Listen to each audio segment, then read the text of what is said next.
Hello and welcome to Achievers Academy. ನಾನು ನಿಮ್ಮ ಪ್ರೀತಮ್. ಇವತ್ತಿನ ದಿನಪತ್ರಿಕೆಗಳ ವಿಶ್ಲೇಷಣೆಗೆ ಸ್ವಾಗತ. ಇವತ್ತು ಕೂಡ ನಮ್ಮ ಭಾಗದಲ್ಲಿ ಸ್ವಲ್ಪ ವಿದ್ಯುತ್ ಕಣ್ಣಾಮುಚ್ಚಾಲೆ ಆಡ್ತಿರೋ ಕಾರಣದಿಂದ ಇವತ್ತಿನ ವಿಡಿಯೋ ಬರೋದು ಸ್ವಲ್ಪ ತಡ ಆಯಿತು. ಅದಕ್ಕಾಗಿ ಕ್ಷಮೆಯನ್ನು ಕೋರ್ತಾ ಇವತ್ತಿನ ಸಂಚಿಕೆಯನ್ನು ಪ್ರಾರಂಭ ಮಾಡ್ತೀನಿ. ಮೊದಲನೇ ಸುದ್ದಿ ಹೇಳುತ್ತೆ, mild drop in joblessness in 2018-19 says PLFS. ನೋಡಿ, ನಿನ್ನೆಯಷ್ಟೇ ನಮ್ಮ ಭಾರತದಲ್ಲಿರ್ತಕ್ಕಂತಹ ನಿರುದ್ಯೋಗ ಪ್ರಮಾಣದ ಕುರಿತಾಗಿ ಒಂದು ವರದಿ ಬಿಡುಗಡೆ ಆಗಿದೆ. ಸೊ ಇದರಲ್ಲಿ ಸ್ವಲ್ಪ ಸಿಹಿ ಸುದ್ದಿ ಅಂತಲೇ ಹೇಳಬಹುದು. ಬಿಕಾಸ್ ಪ್ರಸಕ್ತವಾಗಿ ಕೊರೋನಾ ವೈರಸ್ ಇರುವಂತಹ ಕಾರಣದಿಂದ ಮತ್ತು ಜಾಗತಿಕವಾಗಿ ಬೇರೆ ಬೇರೆ ಕಾರಣಗಳಿಂದ ಆರ್ಥಿಕತೆ ಕುಸಿಯುತ್ತಾ ಸಾಗ್ತಾ ಇದೆ. ಬಟ್ ಇಂತಹ ಪರಿಸ್ಥಿತಿಯಲ್ಲೂ ಕೂಡ ಭಾರತದಲ್ಲಿ ನಿರುದ್ಯೋಗ ಪ್ರಮಾಣ ಸ್ವಲ್ಪ ಮಟ್ಟಿಗೆ ಕಡಿಮೆಯಾಗಿದೆ ಅಂತ ಹೇಳಿ ಈ ಒಂದು PLFS ವರದಿ, ಈ ಒಂದು ಸರ್ವೇಕ್ಷಣೆ ಅಥವಾ ಸರ್ವೆ ನಿನ್ನೆ ಹೇಳಿದೆ. ಸೊ ಇದ್ರ ಬಗ್ಗೆ ಸ್ವಲ್ಪ ಡೀಟೇಲ್ಸ್ ತಿಳ್ಕೊಳ್ತಾ ಹೋಗೋಣ. ನೋಡಿ, ಕಳೆದ ವರ್ಷ ಅಂದರೆ 2017-18 ಒಂದು ದತ್ತಾಂಶವನ್ನು, ಅದರ ಒಂದು ಡೇಟಾ ಏನಿದೆ ಅದನ್ನು ಕಳೆದ ವರ್ಷ ಬಿಡುಗಡೆ ಮಾಡಲಾಗಿತ್ತು. ಬಟ್ ಅದರಲ್ಲಿ ಅತ್ಯಂತ ಬೆಚ್ಚಿ ಬೀಳಿಸುವಂತಹ ಸಂಗತಿ ಒಂದು ಗೊತ್ತಾಗಿತ್ತು. ಅದೇನು ಅಂತ ಹೇಳಿದ್ರೆ, ಭಾರತದಲ್ಲಿ ಕಳೆದ 45 ವರ್ಷಗಳು, ಲಾಸ್ಟ್ 45 ಇಯರ್ಸ್ನಲ್ಲೇ ಅತಿ ಹೆಚ್ಚು ನಿರುದ್ಯೋಗ ಪ್ರಮಾಣ ಕಂಡುಬಂದಿತ್ತು. ಅದು ನಿಮಗೆ ಕಾಣಿಸ್ತಾ ಇರೋ ರೀತಿ 6.1%. 6.1% ಇಷ್ಟು ಶೇಕಡ ನಮ್ಮ ದೇಶದಲ್ಲಿ ನಿರುದ್ಯೋಗ ಪ್ರಮಾಣ ಇದೆ ಅಂತ ಹೇಳಿ ಕಳೆದ ಬಾರಿ ರಿಲೀಸ್ ಆಗಿದ್ದಂತಹ ಒಂದು ಈ ಕಾರ್ಮಿಕರ ಒಂದು ಸರ್ವೆ, ಲೇಬರ್ ಸರ್ವೆ ಹೇಳಿದ್ದು. ಬಟ್ ಈ ಬಾರಿ ಅದು ಸ್ವಲ್ಪ ಮಟ್ಟಿಗೆ ಇಂಪ್ರೂವ್ ಆಗಿಬಿಟ್ಟು 2018-19 ಸಾಲು, ಅಂದರೆ ಕಳೆದ ವರ್ಷ ಏನಿದೆ 2018-19 ಆ ವರ್ಷಕ್ಕೆ ಈ ಒಂದು ನಿರುದ್ಯೋಗ ಪ್ರಮಾಣ 6.1% ಇಂದ ಕೆಳಗಿಳಿದ್ಬಿಟ್ಟು 5.8% ಆಗಿದೆ. ಸೊ ಇದು 45 ವರ್ಷಗಳಲ್ಲೇ ಅತಿ ಹೆಚ್ಚು ಏನು 2017-18ರಲ್ಲಿ ಒಂದು ನಿರುದ್ಯೋಗ ಪ್ರಮಾಣ ಇತ್ತು, ಅದು ಸ್ವಲ್ಪ ಮಟ್ಟಿಗೆ ಕಡಿಮೆಯಾಗಿದೆ. ದಟ್ ಮೀನ್ಸ್ ನಮ್ಮ ದೇಶದಲ್ಲಿ ಉದ್ಯೋಗ ಪ್ರಮಾಣ ಜಾಸ್ತಿ ಆಗಿದೆ ಅಂತಲೇ ಹೇಳಬಹುದು. ಸೊ ಇದು ಪ್ರಮುಖವಾದಂತಹ ಒಂದು ಸಂಗತಿ. ಈ ಸರ್ವೆಗೆ ನಾವು PLFS ಅಂತ ಕರಿತೀವಿ. ದಯವಿಟ್ಟು ಎಲ್ಲರೂ ಕೂಡ ನಿಮ್ಮ ನೋಟ್ಬುಕ್ಕಲ್ಲಿ ನೋಟ್ ಡೌನ್ ಮಾಡ್ಕೋಬೇಕಾಗುತ್ತೆ. ಪ್ರಶ್ನೆಗಳು ಖಂಡಿತ ಕೇಳ್ತಾ ಇರ್ತಾರೆ ಇದ್ರ ಮೇಲೂ ಕೂಡ. ಇಲ್ಲಿ ನಿಮಗೆ ಕಾಣಿಸ್ತಾ ಇದೆ, ಪೀರಿಯೋಡಿಕ್ ಲೇಬರ್ ಫೋರ್ಸ್ ಸರ್ವೆ ಅಂತ ಕರಿತೀವಿ. Periodic labour force survey. Periodic ಅಂದ್ರೆ ಏನು? ಆವರ್ತಿತ, ಅಂದ್ರೆ ಒಂದು ನಿರ್ದಿಷ್ಟ ಅವಧಿಯಲ್ಲಿ ಮಾಡುವಂತಹ ಒಂದು ಕಾರ್ಮಿಕರ ಒಂದು ಸರ್ವೆ. ಇದು ಕಾರ್ಮಿಕರು ಅನ್ನೋಕ್ಕಿಂತ ಒಂದು ಉದ್ಯೋಗ ಪ್ರಮಾಣದ ಸರ್ವೆ. ಸೊ ಇದನ್ನು ನಾವು ಪೀರಿಯೋಡಿಕ್ ಲೇಬರ್ ಫೋರ್ಸ್ ಸರ್ವೆ ಅಂತ ಕರಿತೀವಿ. ಆ್ಯಂಡ್ ಇದನ್ನು ಯಾರು ರಿಲೀಸ್ ಮಾಡ್ತಾರೆ ಅಂತ ಕೂಡ ಬಹಳ ಪ್ರಮುಖವಾಗಿರುತ್ತೆ. ಸೊ ಈ ಬಾರಿ ಈ PLFS ಅನ್ನು ministry of statistics and programme implementation ಅನ್ನುವಂತಹ ಕೇಂದ್ರ ಸಚಿವಾಲಯ ಈ ಒಂದು ವರದಿಯನ್ನು, ಈ ಒಂದು ಸರ್ವೆಯನ್ನು ರಿಲೀಸ್ ಮಾಡಿದೆ. ಸೊ ನಾವು ಕನ್ನಡದಲ್ಲಿ ಕೂಡ ತಿಳ್ಕೊಳ್ಳೋಣ. ಸಾಂಖ್ಯಿಕ ಸಚಿವಾಲಯ, ಮಿನಿಸ್ಟ್ರಿ ಆಫ್ ಸ್ಟ್ಯಾಟಿಸ್ಟಿಕ್ಸ್ ಅಂತ ಹೇಳಿದ್ರೆ ನಾವು ಸಾಂಖ್ಯಿಕ ಇಲಾಖೆ ಅಥವಾ ಸಾಂಖ್ಯಿಕ ಸಚಿವಾಲಯ ಅಂತ ಕರಿತೀವಿ. ಸೊ ಕೇಂದ್ರ ಸರ್ಕಾರದ ಸಾಂಖ್ಯಿಕ ಸಚಿವಾಲಯ ಈ PLFS ಸರ್ವೆಯನ್ನು ಇತ್ತೀಚೆಗಷ್ಟೇ ಬಿಡುಗಡೆ ಮಾಡಿದೆ. ಇದು ಕೂಡ ಪರೀಕ್ಷೆಯಲ್ಲಿ ಪ್ರಶ್ನೆಯಾಗುವಂತಹ ಒಂದು ಸಾಧ್ಯತೆ ಇರುತ್ತೆ. ಆ್ಯಂಡ್ ಪ್ರಸಕ್ತವಾಗಿ ಈ ministry of statistics and programme ಇಂಪ್ಲಿಮೆಂಟೇಷನ್ನ ಮಂತ್ರಿ ಯಾರು, ಮಿನಿಸ್ಟರ್ ಯಾರು ಅಂತ ಕೂಡ ಕೇಳಬಹುದು. ಸೊ ಅದನ್ನು ಕೂಡ ನೋಟ್ ಡೌನ್ ಮಾಡ್ಕೋಬೇಕಾಗುತ್ತೆ.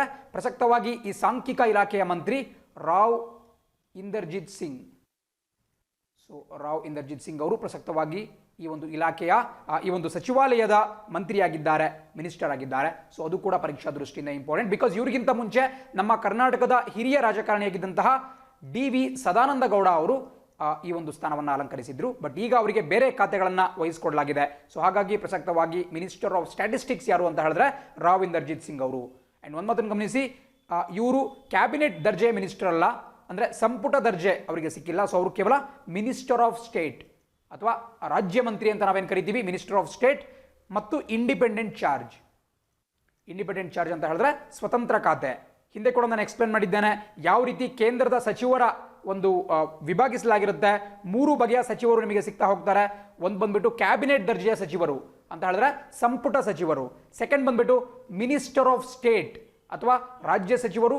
3ನೇ ವಿಭಾಗ ಬಂದ್ಬಿಟ್ಟು minister of state but independent charge, ಅಂದರೆ ಇವರು ಸಹಾಯಕ ಸಚಿವರು ಹೌದು, ರಾಜ್ಯ ಸಚಿವರು ಹೌದು, ಬಟ್ ಇವರಿಗೆ ಸ್ವತಂತ್ರ ಖಾತೆಯನ್ನು ಕೊಡಲಾಗಿರುತ್ತೆ. ಅವರ ಮೇಲೆ ಯಾರು ಕೂಡ ಉಸ್ತುವಾರಿ ಇರಲ್ಲ. ನಾನು ಹಿಂದೆ ಕೂಡ ಎಕ್ಸಾಂಪಲ್ ಕೊಟ್ಟಿದ್ದೆ. ಏನು ಫೈನಾನ್ಸ್ ಮಿನಿಸ್ಟರ್ ಇದ್ದಾರೆ, ವಿತ್ತ ಸಚಿವೆ ನಿರ್ಮಲಾ ಸೀತಾರಾಮನ್, ಅವರ ಕೆಳಗಡೆ ಸಹಾಯಕ ಸಚಿವ ಅಥವಾ ಮಿನಿಸ್ಟರ್ ಆಫ್ ಸ್ಟೇಟ್ ಆಗಿಬಿಟ್ಟು ಅನುರಾಗ್ ಠಾಕೂರ್ ಅವರಿದ್ದಾರೆ. ಸೊ ಅವರು minister of state. But minister of state independent charge ಅಂತ ಹೇಳಿದ್ರೆ ನಾನು ಈಗ ತಾನೇ ಒಂದು ಎಕ್ಸಾಂಪಲ್ ಕೊಟ್ಟೆ ನಿಮಗೆ, ಶ್ರೀಯುತ ರಾವ್ ಇಂದರ್ಜಿತ್ ಸಿಂಗ್ ಅವರು. ಸೊ ಫಸ್ಟ್ ಕ್ಯಾಬಿನೆಟ್ ಬಂದರೆ ಅದಾದಮೇಲೆ ಇಂಡಿಪೆಂಡೆಂಟ್ ಚಾರ್ಜ್. ಪವರ್ ವೈಸ್ ನಾವು ನೋಡೋದಾದ್ರೆ 3ನೇ ಸ್ಥಾನದಲ್ಲಿ ಮಿನಿಸ್ಟರ್ ಆಫ್ ಸ್ಟೇಟ್ ಕೇವಲ ಬರ್ತಾರೆ. ಅವರು ಬೇರೊಬ್ಬ ಸಂಪುಟ ದರ್ಜೆಯ ಸಚಿವರ ಕೈ ಕೆಳಗೆ ಕಾರ್ಯವನ್ನು ನಿರ್ವಹಣೆ ಮಾಡ್ತಾರೆ. ಆ್ಯಂಡ್ ಈ ಒಂದು ಸಿದ್ಧಿಯನ್ನು ಗಮನಿಸೋದಾದರೆ ಕೇವಲ ಎಂಪ್ಲಾಯ್ಮೆಂಟ್ ಮಾತ್ರವಲ್ಲ, ಉದ್ಯೋಗ ಅಥವಾ ನಿರುದ್ಯೋಗ ಪ್ರಮಾಣ ಮಾತ್ರವಲ್ಲ, ನಿಮಗಿಲ್ಲಿ ಲೇಬರ್ ಪಾರ್ಟಿಸಿಪೇಷನ್ ಫೋರ್ಸ್ ಅಂತ ಕೂಡ ಕಾಣಿಸ್ತಾ ಇದೆ. ಬಹಳ ಪ್ರಮುಖವಾದಂತಹ ಒಂದು ಸಂಗತಿ, ಎಕನಾಮಿಕ್ಸ್ ದೃಷ್ಟಿಯಿಂದ ಇರಬಹುದು ಅಥವಾ ನಮ್ಮ ಕರೆಂಟ್ ಅಫೇರ್ಸ್ ದೃಷ್ಟಿಯಿಂದನೂ ಕೂಡ ಅತ್ಯಂತ ಪ್ರಮುಖ. ಲೇಬರ್ ಫೋರ್ಸ್ ಪಾರ್ಟಿಸಿಪೇಷನ್ LFP ಅಂತ ಕರಿಬಹುದು. ಅಂದರೆ ಈ ಉದ್ಯೋಗವನ್ನು ಹುಡುಕ್ತಿರುವಂತಹ ಜನರ ಸಂಖ್ಯೆ ಅಂತ ಹೇಳಲಾಗುತ್ತೆ. ಲೇಬರ್ ಫೋರ್ಸ್ ಪಾರ್ಟಿಸಿಪೇಷನ್ ಅಂದರೆ ಇದರ ಒಂದು ಅಫಿಷಿಯಲ್ ಡೆಫಿನಿಷನ್ ನೀವು ನೋಡೋದಾದರೆ, ನಮ್ಮ ದೇಶದಲ್ಲಿ ಒಟ್ಟು 16 ವರ್ಷ ಮೇಲ್ಪಟ್ಟು ಮತ್ತು 64 ವರ್ಷಗಳಿಂದ ಕೆಳಗಡೆ, from 16 years of age to 64 years of age, ಈ ಒಂದು ಏಜ್ ಗ್ರೂಪ್ ಏನಿರುತ್ತೆ ಅದರೊಳಗಡೆ ಈ ಶಿಕ್ಷಣವನ್ನೆಲ್ಲ ಮುಗಿಸ್ಬಿಟ್ಟು ಏನು ಉದ್ಯೋಗಕ್ಕಾಗಿ ಹುಡುಕ್ತಾ ಇರ್ತಾರೆ, ಲುಕಿಂಗ್ ಫಾರ್ ಜಾಬ್ಸ್, ಅವ್ರನ್ನ ನಾವು LFP ಜನಸಂಖ್ಯೆ ಅಂತ ಕರಿತೀವಿ. ಅಂದರೆ ಲೇಬರ್ ಫೋರ್ಸ್ ಪಾರ್ಟಿಸಿಪೇಷನ್. ಯಾರೆಲ್ಲ ಆಲ್ರೆಡಿ, ಇದರಲ್ಲಿ 2 ಕ್ಯಾಟಗರಿ ಬರುತ್ತೆ. ಯಾರೆಲ್ಲ ಆಲ್ರೆಡಿ ಉದ್ಯೋಗದಲ್ಲಿದ್ದಾರೆ, ಆಲ್ರೆಡಿ ಎಂಪ್ಲಾಯ್ಡ್. ಎರಡನೇ ಭಾಗದಲ್ಲಿ ಯಾರೆಲ್ಲ 16 ವರ್ಷ ಮತ್ತು 64 ವರ್ಷದ ಒಂದು ಏಜ್ ಗ್ರೂಪ್ನೊಳಗಿದ್ದಾರೆ ಮತ್ತು ಉದ್ಯೋಗಕ್ಕಾಗಿ ಹುಡುಕಾಟವನ್ನು ನಡೆಸ್ತಿದ್ದಾರೆ. ಸೊ 2 ಹುಡುಕಾಟ ನಡೆಸ್ತಿರ್ತಕ್ಕಂಥವ್ರು 2 ಕ್ಯಾಟಗರಿ ಬರುತ್ತೆ. ಸೊ ಇದು ಬಹಳ ಪ್ರಮುಖ. ಈ ಬಾರಿ ಈ ಲೇಬರ್ ಫೋರ್ಸ್ ಪಾರ್ಟಿಸಿಪೇಷನ್ ರೇಷಿಯೋ, ಆ ಒಂದು ರೇಟ್ ಕೂಡ ಜಾಸ್ತಿ ಆಗಿದೆ. ಸೊ ನಿಮಗೆ ಕಾಣಿಸ್ತಾ ಇದೆ, ಕಳೆದ ಬಾರಿ ಅದು 36.9% ಇತ್ತು, ಬಟ್ ಈ ವರ್ಷ ಮೇಲಕ್ಕೆ ಹೋಗ್ಬಿಟ್ಟು 37.5% 2018 ಮತ್ತು 19ನ ಒಂದು ದತ್ತಾಂಶದ ಪ್ರಕಾರ. ನೋಡಿ, ಬಹಳ ಜನ ಕೇಳ್ತಾರೆ ಇದನ್ನ ಪ್ರಬಂಧದಲ್ಲಿ ಯಾವ ರೀತಿ ಯೂಸ್ ಮಾಡಬಹುದು, ಡಿಸ್ಕ್ರಿಪ್ಟಿವ್ ಆನ್ಸರ್ಸ್ ಅಲ್ಲಿ ಯಾವ ರೀತಿ ಯೂಸ್ ಮಾಡಬಹುದು. ನೋಡಿ, ಲೇಬರ್ ಫೋರ್ಸ್ ಪಾರ್ಟಿಸಿಪೇಷನ್ ಏನಿದೆ ಇದು ಒಂದು ಸೂಚ್ಯಂಕದ ತರ ಕೆಲಸ ಮಾಡುತ್ತೆ, ಇಂಡೆಕ್ಸ್. ಫಾರ್ ಎಕ್ಸಾಂಪಲ್, ನಮ್ಮ ದೇಶದ ಆರ್ಥಿಕತೆ ಕುಸಿತಾ ಇದೆ ಅಂದರೆ ದೇಶದಲ್ಲಿ ಆರ್ಥಿಕ ಹಿಂಜರಿತ ನಡೀತಾ ಇದೆ, ನಾವು ಇಂಗ್ಲೀಷಲ್ಲಿ ಅದನ್ನು ರೆಸೆಷನ್ ಅಂತ ಕರಿತೀವಿ. ರಿಸೆಷನ್ ನಡೀತಾ ಇದೆ ಅಂತ ಹೇಳಿದ್ರೆ ಯಾವಾಗಲೂ ಕೂಡ ಈ LFP ಅನ್ನೋದು ಕೆಳಗಡೆ ಹೋಗುತ್ತೆ. ಅಂದರೆ ಉದ್ಯೋಗವನ್ನು ಹುಡುಕ್ತಿರುವವರ ಸಂಖ್ಯೆ ಕಡಿಮೆ ಆಗುತ್ತೆ. ಯಾಕೆ ಕಡಿಮೆ ಆಗುತ್ತೆ? ಬಹಳ ಸಿಂಪಲ್. ನೋಡಿ, ಯಾವುದಾದ್ರೂ ದೇಶದ ಆರ್ಥಿಕತೆ ಕುಸಿತಾ ಇತ್ತು ಅಂತ ಹೇಳಿದ್ರೆ ಆ ದೇಶದಲ್ಲಿ ಜನರೇಷನ್ ಆಫ್ ಎಂಪ್ಲಾಯ್ಮೆಂಟ್ ಅಥವಾ ಉದ್ಯೋಗಗಳ ಸೃಷ್ಟಿ ಕಡಿಮೆ ಆಗುತ್ತೆ. ಯಾವಾಗ ಉದ್ಯೋಗ ಸೃಷ್ಟಿ ಕಡಿಮೆ ಆಗುತ್ತೋ ಅವಾಗ ಅದನ್ನು ಹುಡುಕುವಂತಹ ಜನರ ಸಂಖ್ಯೆ ಕೂಡ ಕಡಿಮೆ ಆಗುತ್ತೆ. ಜನ ಆಸೆಯನ್ನು ಕಳ್ಕೊಂಡ್ಬಿಟ್ಟು ಹುದ್ದೆಗಳಿಗೇನು ಈ ಒಂದು ಉದ್ಯೋಗಕ್ಕೆ ಹುಡುಕುವುದನ್ನೇ ನಿಲ್ಲಿಸ್ಬಿಡ್ತಾರೆ. ಸೊ ಅವಾಗ ಈ ಲೇಬರ್ ಫೋರ್ಸ್ ಪಾರ್ಟಿಸಿಪೇಷನ್ ಅದು ಕೂಡ ಕಡಿಮೆ ಆಗುತ್ತೆ. ಸೊ ಹಾಗಾಗಿ ಇದು ಒಂದು ಡಾಟಾ ಇಂಪಾರ್ಟೆಂಟ್ ಆಗುತ್ತೆ. ಬಟ್ ಈ ಬಾರಿ ಅದು ಇಂಪ್ರೂವ್ ಆಗಿರೋ ಕಾರಣದಿಂದ ನಮ್ಮ ಆರ್ಥಿಕತೆ ದೃಷ್ಟಿಯಿಂದ ಒಂದು ಚೇತೋಹಾರಿ ಸಂಗತಿ ಅಂತ ಗಮನಿಸಬಹುದು. ಸೊ ನೀವು ಈ ಒಂದು ಆರ್ಟಿಕಲ್ನಲ್ಲಿ 2 ಪ್ರಮುಖ ಟೆಕ್ನಿಕಲ್ ಟರ್ಮ್ಸ್ ಅನ್ನ ತಿಳ್ಕೊಂಡ್ರಿ. ಒಂದು, ಇಲ್ಲಿ ನೋಡ್ತಾ ಇರೋ ರೀತಿ periodic labour force survey PLFS, ಅದೇ ರೀತಿ ಕೆಳಗಡೆ ನೋಡ್ತಿರುವಂತಹ labour force participation rate LFPR ಅಂತಲೂ ಕೂಡ ಕರಿಬಹುದು. ಲೇಬರ್ ಫೋರ್ಸ್ ಪಾರ್ಟಿಸಿಪೇಷನ್ ರೇಟ್ ಅದು ಕೂಡ ನಿಮಗೆ ಸಂಪೂರ್ಣವಾಗಿ ಗೊತ್ತಿರಬೇಕಾಗುತ್ತೆ. ಕೆಲವರಿಗೆ ಸ್ವಲ್ಪ ಟಫ್ ಅನಿಸ್ತಿರಬಹುದು, ಬಟ್ ಪರೀಕ್ಷಾ ದೃಷ್ಟಿಯಿಂದ ಬಹಳ ಇಂಪಾರ್ಟೆಂಟ್. ಇಂತಹ ಕ್ವಾಲಿಟಿ ಕಂಟೆಂಟ್ ನಿಮಗೆ ಗೊತ್ತಿರಲೇಬೇಕಾಗುತ್ತೆ, ಬೇರೆ ದಿನಪತ್ರಿಕೆಗಳಲ್ಲಿ ಸಿಗಲ್ಲ. ಸೊ ಹಾಗಾಗಿ ಹಿಂದೂ ದಿನಪತ್ರಿಕೆಯಲ್ಲಿ ಅಪರೂಪಕ್ಕೊಮ್ಮೆ ಬರುವಂತಹ ಇಂತಹ ಸುದ್ದಿಗಳನ್ನು ನೀಟಾಗಿ ಅರ್ಥ ಮಾಡ್ಕೊಳ್ತಾ ಮುಂದಕ್ಕೆ ಹೋಗೋಣ. ಎರಡನೇ ಸುದ್ದಿ ಹೇಳುತ್ತೆ 3 cheers ಫಾರ್ ಚಾಮರಾಜನಗರ್. ನೋಡಿ, ಚಾಮರಾಜನಗರ ಅಂತಕ್ಕಂತಹದ್ದು ನಮ್ಮ ಕರ್ನಾಟಕ ರಾಜ್ಯದ ದಕ್ಷಿಣ ತುದಿಯಲ್ಲಿ ಕಂಡುಬರ್ತಕ್ಕಂತಹ ಒಂದು ಜಿಲ್ಲೆ, ನಮಗೂ ಕೂಡ ಎಲ್ಲರಿಗೂ ಕೂಡ ಗೊತ್ತಿದೆ. ಸೊ ನಿನ್ನೆ ಬಂದಿರತಕ್ಕಂತಹ ಸುದ್ದಿ ಏನಪ್ಪಾ ಅಂತ ಹೇಳಿದ್ರೆ, ಇತ್ತೀಚೆಗಷ್ಟೇ national tiger conservation authority NTCA ಅಥವಾ ರಾಷ್ಟ್ರೀಯ ಹುಲಿ ಸಂರಕ್ಷಣಾ ಪ್ರಾಧಿಕಾರದವರು ಚಾಮರಾಜನಗರ ಜಿಲ್ಲೆಯಲ್ಲಿ ಬರ್ತಕ್ಕಂತಹ MM ಹಿಲ್ಸ್, ನಾವು ಶಾರ್ಟಾಗೆ MM ಹಿಲ್ಸ್ ಅಂತ ಕರಿತೀವಿ, ಅಥವಾ ಮಳೆ ಮಹದೇಶ್ವರ ಬೆಟ್ಟಗಳು, ಮಳೆ ಮಹದೇಶ್ವರ ಹಿಲ್ಸ್ ಅಂತ ಏನು ಬರುತ್ತೆ, ಅದಕ್ಕೆ ಸಂಬಂಧಪಟ್ಟಂತ ಅರಣ್ಯವನ್ನ ಹುಲಿ ಸಂರಕ್ಷಿತ ತಾಣ ಅಥವಾ ಟೈಗರ್ ರಿಸರ್ವ್, ದಯವಿಟ್ಟು ನೋಟ್ ಮಾಡ್ಕೋಬೇಕು, ಟೈಗರ್ ರಿಸರ್ವ್ ಅಥವಾ ಹುಲಿ ಸಂರಕ್ಷಿತ ತಾಣ ಅಥವಾ ಹುಲಿ ರಕ್ಷಿತ ಅರಣ್ಯ ಅನ್ನುವ ಒಂದು ಡೆಸಿಗ್ನೇಷನ್ ಅನ್ನ MM ಹಿಲ್ಸ್ ಅಥವಾ ಮಳೆ ಮಹದೇಶ್ವರ ಬೆಟ್ಟಕ್ಕೆ ಕೊಡಬೇಕು ಅಂತ ಹೇಳಿ ಇತ್ತೀಚೆಗಷ್ಟೇ ತೀರ್ಮಾನ ಮಾಡಿದ್ದಾರೆ. ಇದು ಅತ್ಯಂತ ಪ್ರಮುಖವಾಗಿರತಕ್ಕಂತಹ ಸುದ್ದಿ. ಬಿಕಾಸ್ ಚಾಮರಾಜನಗರ ಜಿಲ್ಲೆಯಲ್ಲಿ ಆಲ್ರೆಡಿ 2 ಹುಲಿ ಸಂರಕ್ಷಿತ ತಾಣಗಳು ಅಥವಾ ಟೈಗರ್ ರಿಸರ್ವ್ಸ್ ಅಸ್ತಿತ್ವದಲ್ಲಿದ್ವು. ಸೊ ಅವೆರಡು ಯಾವುದು ಅಂತ ನೋಡಬೇಕಾಗುತ್ತೆ. ಮೊದಲನೇದಾಗಿ ನಿಮಗೆ ಇಲ್ಲಿ ಕಂಡುಬರ್ತಿರತಕ್ಕಂತಹ ಬಂಡೀಪುರ ಕೂಡ ಯಾವಾಗಲೂ ಕೂಡ ನ್ಯೂಸಲ್ಲಿರುತ್ತೆ. ಬಿಕಾಸ್ ಬಂಡೀಪುರ ಅರಣ್ಯದಲ್ಲಿ ಸಂರಕ್ಷಿತ ಅರಣ್ಯದಲ್ಲಿ ಈ ಒಂದು ರಾತ್ರಿ ವೇಳೆ ವಾಹನ ಚಾಲನೆಗೆ ಸಂಬಂಧಪಟ್ಟಂತೆ ಕೇರಳ ರಾಜ್ಯ ಮತ್ತು ಕರ್ನಾಟಕ ರಾಜ್ಯಗಳ ನಡುವೆ ಜಟಾಪಟಿ ನಡೀತಾನೆ ಇರುತ್ತೆ. ಸೊ ಬಂಡೀಪುರ ಒಂದು ಹುಲಿ ಸಂರಕ್ಷಿತ ತಾಣವು ಕೂಡ ಈ ಚಾಮರಾಜನಗರ ಜಿಲ್ಲೆಯಲ್ಲಿ ಕಂಡುಬರುತ್ತೆ. ಅದನ್ನು ಹೊರತುಪಡಿಸಿದರೆ BRT ರಿಸರ್ವ್, BRT ಅಂದ್ರೆ ಏನು? ಬಿಳಿಗಿರಿ ರಂಗಸ್ವಾಮಿ ಟೆಂಪಲ್ ಏನು ಬರುತ್ತೆ ಅಥವಾ ಬಿಳಿಗಿರಿ ರಂಗಸ್ವಾಮಿ ದೇವಸ್ಥಾನ ಅಂತ ಏನು ಕರಿತೀವಿ. ಸೊ ಅಲ್ಲಿ ಕಂಡುಬರುವಂತಹ ಅರಣ್ಯ ಪ್ರದೇಶವನ್ನು ಕೂಡ ಹುಲಿ ಸಂರಕ್ಷಿತ ತಾಣ ಅಂತಾನೆ ಈ ಹಿಂದೆನೇ ಅದನ್ನು ಕೂಡ ಡಿಸಿಗ್ನೇಟ್ ಮಾಡಲಾಗಿತ್ತು. ಸೊ ಬಂಡೀಪುರ ಒಂದನೇ ಹುಲಿ ಸಂರಕ್ಷಿತ ಅರಣ್ಯ, ಎರಡನೇದು BRT ಅಥವಾ ಬಿಳಿಗಿರಿ ರಂಗನಾಥ ಸ್ವಾಮಿ ಟೆಂಪಲ್ BRT, ಅದನ್ನು ಕೂಡ ನೋಟ್ ಮಾಡ್ಕೋಬೇಕಾಗುತ್ತೆ. ಬಿಳಿಗಿರಿ ರಂಗನಾಥ ಸ್ವಾಮಿ ಟೆಂಪಲ್ ಹುಲಿ ಸಂರಕ್ಷಿತ ಅರಣ್ಯ. ಆ್ಯಂಡ್ ಈಗ ಮೂರನೆಯದಾಗಿ ಇನ್ನು ಕೆಲವೇ ದಿನಗಳಲ್ಲಿ ನಾವಾಗಲೇ ಹೇಳಿದಂಥ ಮಲೆ ಮಹದೇಶ್ವರ ಬೆಟ್ಟಗಳು ಅಥವಾ ಮಲೆ ಮಹದೇಶ್ವರ ಹಿಲ್ಸ್ ಅನ್ನುವಂತಹ ಒಂದು ವೈಲ್ಡ್ ಲೈಫ್ ಸ್ಯಾಂಕ್ಚುರಿ, ಪ್ರಸಕ್ತವಾಗಿ ಅದು ಕೇವಲ ರಕ್ಷಿತ ಅರಣ್ಯವಾಗಿತ್ತು, ಅದನ್ನು ಹುಲಿ ಸಂರಕ್ಷಿತ ಪ್ರದೇಶ ಅಂತ ಘೋಷಣೆ ಮಾಡಲಾಗುತ್ತೆ. ಇದರಿಂದ ಅಲ್ಲಿನ ಕಾಡು ಪ್ರಾಣಿಗಳಿಗೆ, ಹುಲಿ ಸೇರಿದಂತೆ ಇನ್ನಿತರ ವನ್ಯಜೀವಿಗಳಿಗೆ ಸಾಕಷ್ಟು ಸುರಕ್ಷತೆ ಸಿಗುತ್ತೆ ಮತ್ತು ಸಾಕಷ್ಟು ಕಾವಲು ಕೂಡ ಇರುತ್ತೆ. ಸೊ ಇದು ಬಹಳ ಖುಷಿ ತರಬೇಕಾಗಿರ್ತಕ್ಕಂಥ ಒಂದು ವಿಚಾರ. ಬಿಕಾಸ್ ನಮ್ಮ ದೇಶದಲ್ಲಿ ಬಹಳ ವಿರಳ, ಒಂದೇ ಜಿಲ್ಲೆಯಲ್ಲಿ 3 ಪ್ರತ್ಯೇಕ ಹುಲಿ ಸಂರಕ್ಷಿತ ಅರಣ್ಯಗಳು ಸಿಗುವುದು ಬಹಳ ರೇರ್ ಅಥವಾ ಬಹಳ ವಿರಳ ಅಂತಲೇ ಹೇಳ್ಬೋದು. ಬಟ್ ನಮ್ಮ ರಾಜ್ಯದ ಚಾಮರಾಜನಗರದಲ್ಲಿ ಇಂತಹ ಒಂದು ಕಾರಣಕ್ಕೆ ಸಿಗ್ತಾ ಇರತಕ್ಕಂತಹದ್ದು ನಮಗೆ ಹೆಮ್ಮೆಯನ್ನು ತರಬೇಕಾಗುತ್ತೆ. ಆ್ಯಂಡ್ ಅದೇ ರೀತಿ ಕೆಳಗಡೆ ನೋಡ್ತಾ ಇದ್ದೀರಾ, ಇಲ್ಲಿ ನಿಮಗೊಂದು ವರ್ಡ್ ಕಾಣಿಸ್ತಾ ಇದೆ, ಬಂಡೀಪುರ್, ನಾಗರಹೊಳೆ, ಮುದುಮಲೈ ಮತ್ತು ವಯನಾಡ್. ಸೊ 4 ಕೂಡ ಬಹಳ ಇಂಪಾರ್ಟೆಂಟ್ ಆಗಿರುತ್ತೆ. ಬಂಡೀಪುರ್, ನಾಗರಹೊಳೆ, ಮಧುಮಲೈ ಮತ್ತು ವಯನಾಡ್, ಈ 4 ಈ ಒಂದು ರೇಂಜ್ ಏನು ಬರುತ್ತೆ, ಈ ಪ್ರದೇಶಗಳು ಪ್ರಪಂಚದಲ್ಲೇ ಅತಿ ಹೆಚ್ಚು ಹುಲಿಗಳ ಸಾಂದ್ರತೆಯನ್ನು ಹೊಂದಿದ್ದಾವೆ. ಅಂದರೆ the highest density of tiger population in the world, ಅದು ನಮಗೆ ಈ ಬಂಡೀಪುರ್, ನಾಗರಹೊಳೆ, ಮಧುಮಲೈ ಮತ್ತು ವಯನಾಡ್ ಭಾಗದಲ್ಲಿ ಕಂಡು ಬರುತ್ತೆ. ಇದು ಕರ್ನಾಟಕ, ಕೇರಳ, ಅದೇ ರೀತಿ ಸ್ವಲ್ಪ ಮಟ್ಟಿಗೆ ತಮಿಳುನಾಡು ಭಾಗವನ್ನು ಕೂಡ ಒಳಗೊಂಡಿದೆ. ಸೊ ಇದು ನಮಗೆ ಬಹಳ ಪ್ರಮುಖವಾಗಿ ಗೊತ್ತಿರಬೇಕಾಗುತ್ತೆ. ಸೊ ಈ ಭಾಗದಲ್ಲೇ ಕಂಡುಬರ್ತಕ್ಕಂತಹ, ಅದಕ್ಕೆ ಹತ್ತಿರದಲ್ಲೇ ಕಂಡುಬರ್ತಕ್ಕಂತಹ ಮಲೆ ಮಹದೇಶ್ವರ ಬೆಟ್ಟ ಅರಣ್ಯವು ಕೂಡ ಹುಲಿಗಳ ಒಂದು ಸ್ವರ್ಗ ಸ್ಥಾನ ಅಂತಲೇ ಕಾಣಿಸ್ಕೊಂಡಿದೆ. ಸೊ ಇದು ನಮ್ಮೆಲ್ಲರಿಗೂ ಕೂಡ ಗೊತ್ತಿರಬೇಕಾಗುತ್ತೆ, ಪರೀಕ್ಷಾ ದೃಷ್ಟಿಯಿಂದ ಕೂಡ ಬಹಳ ಇಂಪಾರ್ಟೆಂಟ್. ಅದೇ ರೀತಿ ಮುಂದಿನ ಸುದ್ದಿ ನೋಡ್ತಾ ಹೋಗೋಣ. ಸುದ್ದಿ ಹೇಳುತ್ತೆ, ಇನ್ವೆಸ್ಟಿಗೇಷನ್ ಬಿಗಿನ್ಸ್ ಇಂಟು ಸಿಂಗ್ರೇಣಿ ಕೊಲಿಯರಿಸ್ ಬ್ಲಾಸ್ಟ್. ನೋಡಿ, ಇತ್ತೀಚೆಗಷ್ಟೇ ಒಂದು ದುರ್ಘಟನೆ ನಡೆಯಿತು, ಒಂದು ಕಾರ್ಖಾನೆಗೆ ಸಂಬಂಧಪಟ್ಟಂಥ ಒಂದು ದುರ್ಘಟನೆ. ಅದೇನಪ್ಪ ಅಂತ ಹೇಳಿದ್ರೆ, ತೆಲಂಗಾಣ ರಾಜ್ಯದಲ್ಲಿ ಕಂಡುಬರುವಂತಹ ಸಿಂಗರೇಣಿ ಕೊಲಿಯರೀಸ್ ಅಥವಾ ಸಿಂಗರೇಣಿ ಕಲ್ಲಿದ್ದಲಿನ ಗಣಿಯಲ್ಲಿ ಒಂದು ಬ್ಲಾಸ್ಟ್ ಆಯಿತು. ಆ ಬ್ಲಾಸ್ಟ್ ಆದ ನಂತರ ಅಲ್ಲಿ ಸುಮಾರು 4 ಜನ ಕಾರ್ಮಿಕರು ತಮ್ಮ ಜೀವವನ್ನು ಕಳ್ಕೋಬೇಕಾಯಿತು. ಇದು ಕೆಲ ದಿನಗಳ ಹಿಂದಷ್ಟೇ ನಡೆದಿದ್ದು. ಬಟ್ ಇವತ್ತು ಈ ಕುರಿತಾಗಿ ಆರ್ಟಿಕಲನ್ನು ಯಾಕೆ ಇನ್ಕ್ಲೂಡ್ ಮಾಡ್ಕೊಂಡಿದ್ದೀನಿ ಅಂತ ಹೇಳಿದ್ರೆ, ಖಂಡಿತವಾಗಿ ಸಿಂಗರೇಣಿ ಅನ್ನುವಂತಹ ಕಲ್ಲಿದ್ದಿಲಿನ ಗಣಿ ಒಂದು ಸುದ್ದಿಯಲ್ಲಿರುವ ಕಾರಣದಿಂದ ಪರೀಕ್ಷೆಯಲ್ಲಿ 100% ಕೇಳ್ತಾ ಇರ್ತಾರೆ. ಸೊ ಸಿಂಗರೇಣಿ ಎಲ್ಲಿ ಕಂಡು ಬರುತ್ತೆ ಅಂತಲೂ ಕೂಡ ನಮಗೆ ಗೊತ್ತಿರಬೇಕಾಗುತ್ತೆ. ನಾನು ಆಗಲೇ ಹೇಳ್ದಂಗೆ ಇದು ತೆಲಂಗಾಣ ರಾಜ್ಯದಲ್ಲಿ ಕಂಡುಬರುತ್ತೆ. ಸೊ ತೆಲಂಗಾಣದ ಒಂದು ಭಾರತದ ಒಂದು ಪ್ರಮುಖ ಕಲ್ಲಿದ್ದಲು ಮೈನ್ಸ್ ಇದು. ಆ್ಯಂಡ್ ಇದನ್ನು ಓಪನ್ ಕ್ಯಾಸ್ಟ್ ಮೈನ್ ಅಂತ ಕರಿತೀವಿ. ಓಪನ್ ಕ್ಯಾಸ್ಟ್ ಮೈನ್ ಅಂದರೆ ಏನು?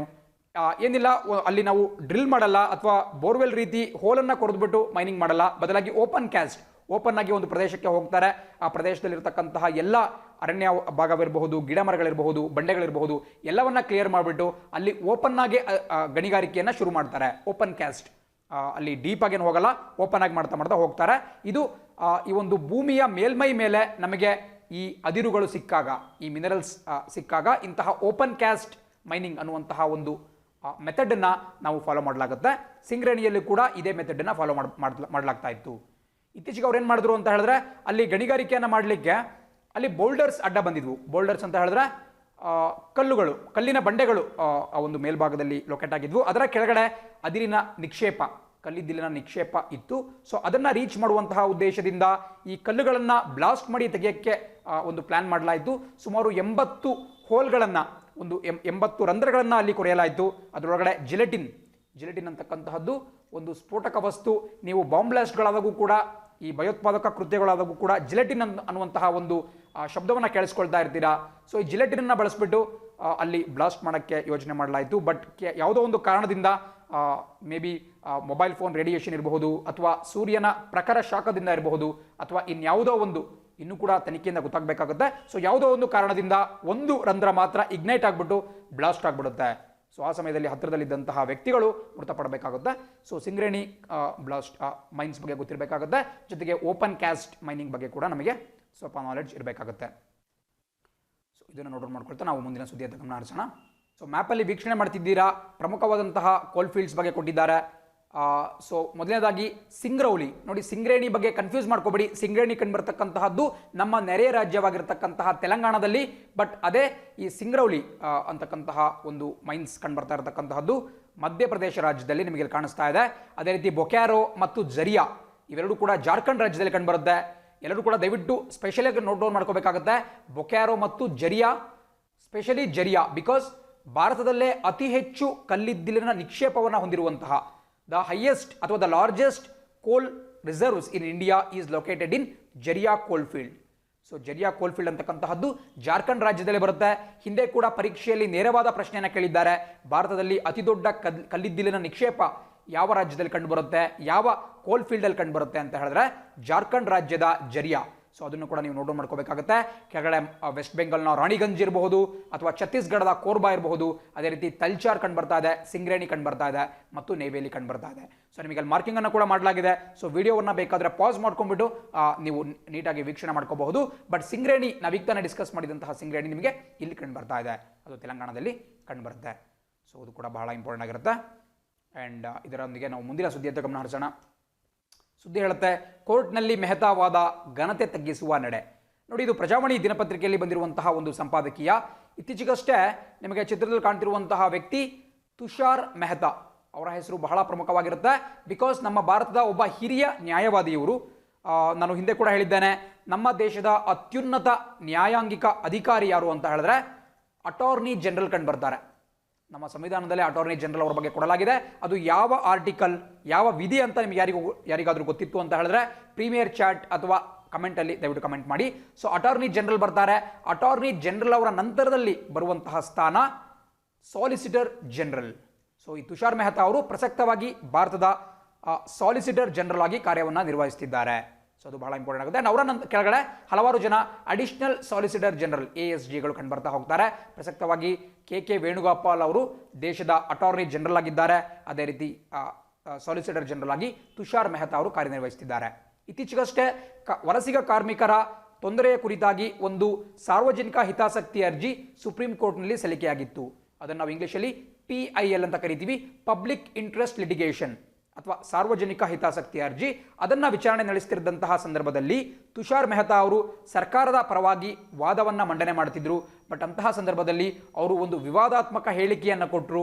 ಅದೇನಪ್ಪ ಅಂತ ಹೇಳಿದ್ರೆ, ಕೆಲವು ಹೈಕೋರ್ಟ್ಗಳು ಅಂದರೆ ಕೆಲವು ಉಚ್ಚ ನ್ಯಾಯಾಲಯಗಳು ಪರ್ಯಾಯ ಸರ್ಕಾರದ ರೀತಿ ಕಾರ್ಯವನ್ನು ನಿರ್ವಹಣೆ ಮಾಡ್ತಿದ್ದಾವೆ. They are acting like parallel governments ಅನ್ನುವಂತಹ ಒಂದು ವಿವಾದ ಹುಟ್ಟಿಸುವಂತಹ ಹೇಳಿಕೆಯನ್ನು ಕೊಟ್ಟರು. ಸೊ ಅದನ್ನು ಟೀಕಿಸಿಬಿಟ್ಟು ಇವತ್ತಿನ ಪ್ರಜಾವಾಣಿಯ ಸಂಪಾದಕೀಯದಲ್ಲಿ ಬರೆದಿದ್ದಾರೆ. ಇದು ಕೂಡ ನಮಗೆ ಗೊತ್ತಿರಬೇಕಾಗುತ್ತೆ. ಪರೀಕ್ಷೆಯಲ್ಲಿ ನೇರವಾಗಿ ಕೇಳಲ್ಲ, ಬಟ್ ಆದರೂ ಕೂಡ ನಮ್ಮ ಸುತ್ತಮುತ್ತಲು ನಡೀತಿರತಕ್ಕಂತಹ ಘಟನೆಗಳ ಬಗ್ಗೆ ನಾವು ಅರ್ಥಕೊಳ್ಬೇಕಾಗುತ್ತೆ. ಸೊ ತುಷಾರ್ ಮೆಹ್ತಾ ಅವರು ಮತ್ತೆ ನಡೆದಿರತಕ್ಕಂತಹ ಒಂದು ವಿವಾದ ಮತ್ತು ಈ ಆರ್ಟಿಕಲ್ ಕೊಟ್ಟಿರತಕ್ಕಂತಹ ಕಂಟೆಂಟ್ಸ್ ಬಹಳ ಪ್ರಮುಖವಾಗುತ್ತೆ. ಬಿಕಾಸ್ ಇಲ್ಲಿ ಸಂಪಾದಕರು ಹೇಳ್ತಿರ್ತಕ್ಕಂತಹದ್ದು ಪಬ್ಲಿಕ್ ಇಂಟ್ರೆಸ್ಟ್ ಲಿಟಿಗೇಷನ್ ಬಹಳ ಹಿಂದಿನಿಂದಲೂ ಕೂಡ ಸಾಕಷ್ಟು ದೇಶದ ಸಮಸ್ಯೆಗಳನ್ನು ಬಗೆಹರಿಸ್ತಾ ಬರ್ತಾ ಇದ್ದಾವೆ. ಸೊ ಇಂತಹ ಸಂದರ್ಭದಲ್ಲಿ ಯಾವುದೋ ಒಂದು ನ್ಯಾಯಾಂಗಿಕ ಸಂಸ್ಥೆ, ಸಾಂವಿಧಾನಿಕ ಸಂಸ್ಥೆಗಳಾಗಿರ್ತಕ್ಕಂತಹ ಹೈಕೋರ್ಟ್ಗಳ ಮೇಲೆ ಇಂತಹ ಕಮೆಂಟ್ಸನ್ನು ಯಾರೋ ಬೇರೆಯವರು ಮಾಡಿದರೆ ತೊಂದರೆ ಇರಲಿಲ್ಲ, ಬದಲಾಗಿ ಸರ್ಕಾರದ ಹಿರಿಯ ನ್ಯಾಯಾಂಗಿಕ ಅಧಿಕಾರಿಯಾಗಿರ್ತಕ್ಕಂತಹ ಸಾಲಿಸಿಟರ್ ಜನರಲ್ ತುಷಾರ್ ಮೆಹ್ತಾ ಅವರು ಮಾಡಿರತಕ್ಕಂತಹದ್ದು ಬಹಳ ಖೇದಕರ ಅಂತ ಹೇಳಿ ಈ ಒಂದು ಆರ್ಟಿಕಲ್ನಲ್ಲಿ ಡಿಸ್ಕಸ್ ಮಾಡಲಾಗಿದೆ. ಸೊ ಅದನ್ನು ತಿಳ್ಕೊಳ್ತಾ ಮುಂದೆ ಹೋಗೋಣ. ಸುದ್ದಿ ಹೇಳುತ್ತೆ, India Australia meet strengthens ties.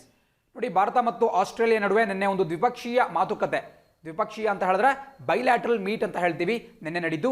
But obviously corona virus ಇರೋ ಕಾರಣದಿಂದ ನಮ್ಮಿಬ್ಬರ ನಾಯಕರು ಅಂದರೆ ಭಾರತದ ಪ್ರಧಾನಮಂತ್ರಿ ನರೇಂದ್ರ ಮೋದಿ ಅವರು ಮತ್ತು ಆಸ್ಟ್ರೇಲಿಯಾದ ಪ್ರಧಾನಮಂತ್ರಿ ಸ್ಕಾಟ್ ಮಾರಿಸನ್ ಅವರು ಇವರಿಬ್ಬರು ಕೂಡ ವೈಯಕ್ತಿಕವಾಗಿ ಭೇಟಿ ಮಾಡೋಕ್ಕಾಗಲಿಲ್ಲ. ಬದಲಾಗಿ ಒಂದು ವರ್ಚುವಲ್ ಸಮಿಟ್ ಅಂದರೆ ವಿಡಿಯೋ ಕಾನ್ಫರೆನ್ಸಿಂಗ್ ಮೂಲಕ ಈ ಒಂದು ಶೃಂಗಸಭೆ ಅಥವಾ ಈ ಒಂದು ದ್ವಿಪಕ್ಷೀಯ ಮಾತುಕತೆಯನ್ನು ನಡೆಸಿದ್ರು. ಅಂದರೆ ಇಂಡಿಯಾ ಮತ್ತು ಆಸ್ಟ್ರೇಲಿಯಾ ಎರಡೂ ಕೂಡ ತಮ್ಮ ದ್ವಿಪಕ್ಷೀಯ ಸಂಬಂಧವನ್ನು, ಬಾಂಧವ್ಯವನ್ನು ವೃದ್ಧಿಸಿಕೊಳ್ಳುವಂತಹ ದೃಷ್ಟಿಯಿಂದ ಇದು ಉತ್ತಮವಾದಂತಹ ಘಟನೆ ಅಂತಲೇ ಹೇಳಲಾಗ್ತಾ ಇದೆ. ಬಿಕಾಸ್ ಒಂದು ಮಾತು ನೆನಪಿರಬೇಕು, ಏನು ಟ್ರಂಪ್ ಅವರು G7 ಇದ್ದಿದ್ದನ್ನು G11 ಮಾಡಬೇಕು ಅಂತ ಹೊರಟಿದ್ದಾರೆ. ಇದರ ಬಗ್ಗೆ ವಿಸ್ತೃತವಾಗಿ ನೆನ್ನೆಯ ಕ್ಲಾಸ್ನಲ್ಲಿ ಚರ್ಚೆ ಮಾಡಿದ್ದೇನೆ. ಸೊ ನೆನ್ನೆಯ ಕ್ಲಾಸನ್ನು ಕೂಡ ವೀಕ್ಷಣೆ ಮಾಡಿ ಇದರ ಕುರಿತಾಗಿ ಡೀಟೇಲ್ಸ್ ಬೇಕು ಅಂತ ಹೇಳಿದ್ರೆ. ಆ್ಯಂಡ್ ಅಲ್ಲಿ ಆಸ್ಟ್ರೇಲಿಯಾವು ಕೂಡ ಭಾರತದೊಂದಿಗೆ ಸೇರ್ಪಡೆಯಾಗುವಂತಹ ಸಾಧ್ಯತೆ ಇದೆ. ಇದು ಮೊದಲನೇ ಒಂದು ವಿಷಯ. ಆ್ಯಂಡ್ ಎರಡನೇ ವಿಷಯ, ಇತ್ತೀಚೆಗಷ್ಟೇ ಏನು ಭಾರತ ಮತ್ತು ಚೀನಾ ನಡುವೆ ಗಡಿ ವಿವಾದ ನಡೀತಿದೆ, ಇದೇ ರೀತಿ ಆಸ್ಟ್ರೇಲಿಯಾ ಮತ್ತು ಚೀನಾ ನಡುವೆ ಕೂಡ ಒಂದು ವಿವಾದ ನಡೀತಾ ಇದೆ ಬೇರೆ ಬೇರೆ ಟ್ರೇಡ್ ವಿಚಾರಕ್ಕೆ ಸಂಬಂಧಪಟ್ಟಂತೆ. ಸೊ ಇಂತಹ ಸಂದರ್ಭದಲ್ಲಿ ಈ ಒಂದು ಮೀಟಿಂಗ್ ನಡೆದಿರುವುದು ಬಹಳ ಮಹತ್ವವನ್ನು ಪಡ್ಕೊಂಡಿದೆ. ಸೊ ಅದು ಕೂಡ ಬಹಳ ಇಂಪಾರ್ಟೆಂಟ್. ಇಲ್ಲಿ ಒಂದು ಕಡೆ ನೀವು MOU ಅಂತ ಒಂದು ವರ್ಡ್ ನೋಡ್ತಾ ಇದ್ದೀರಾ, MOU.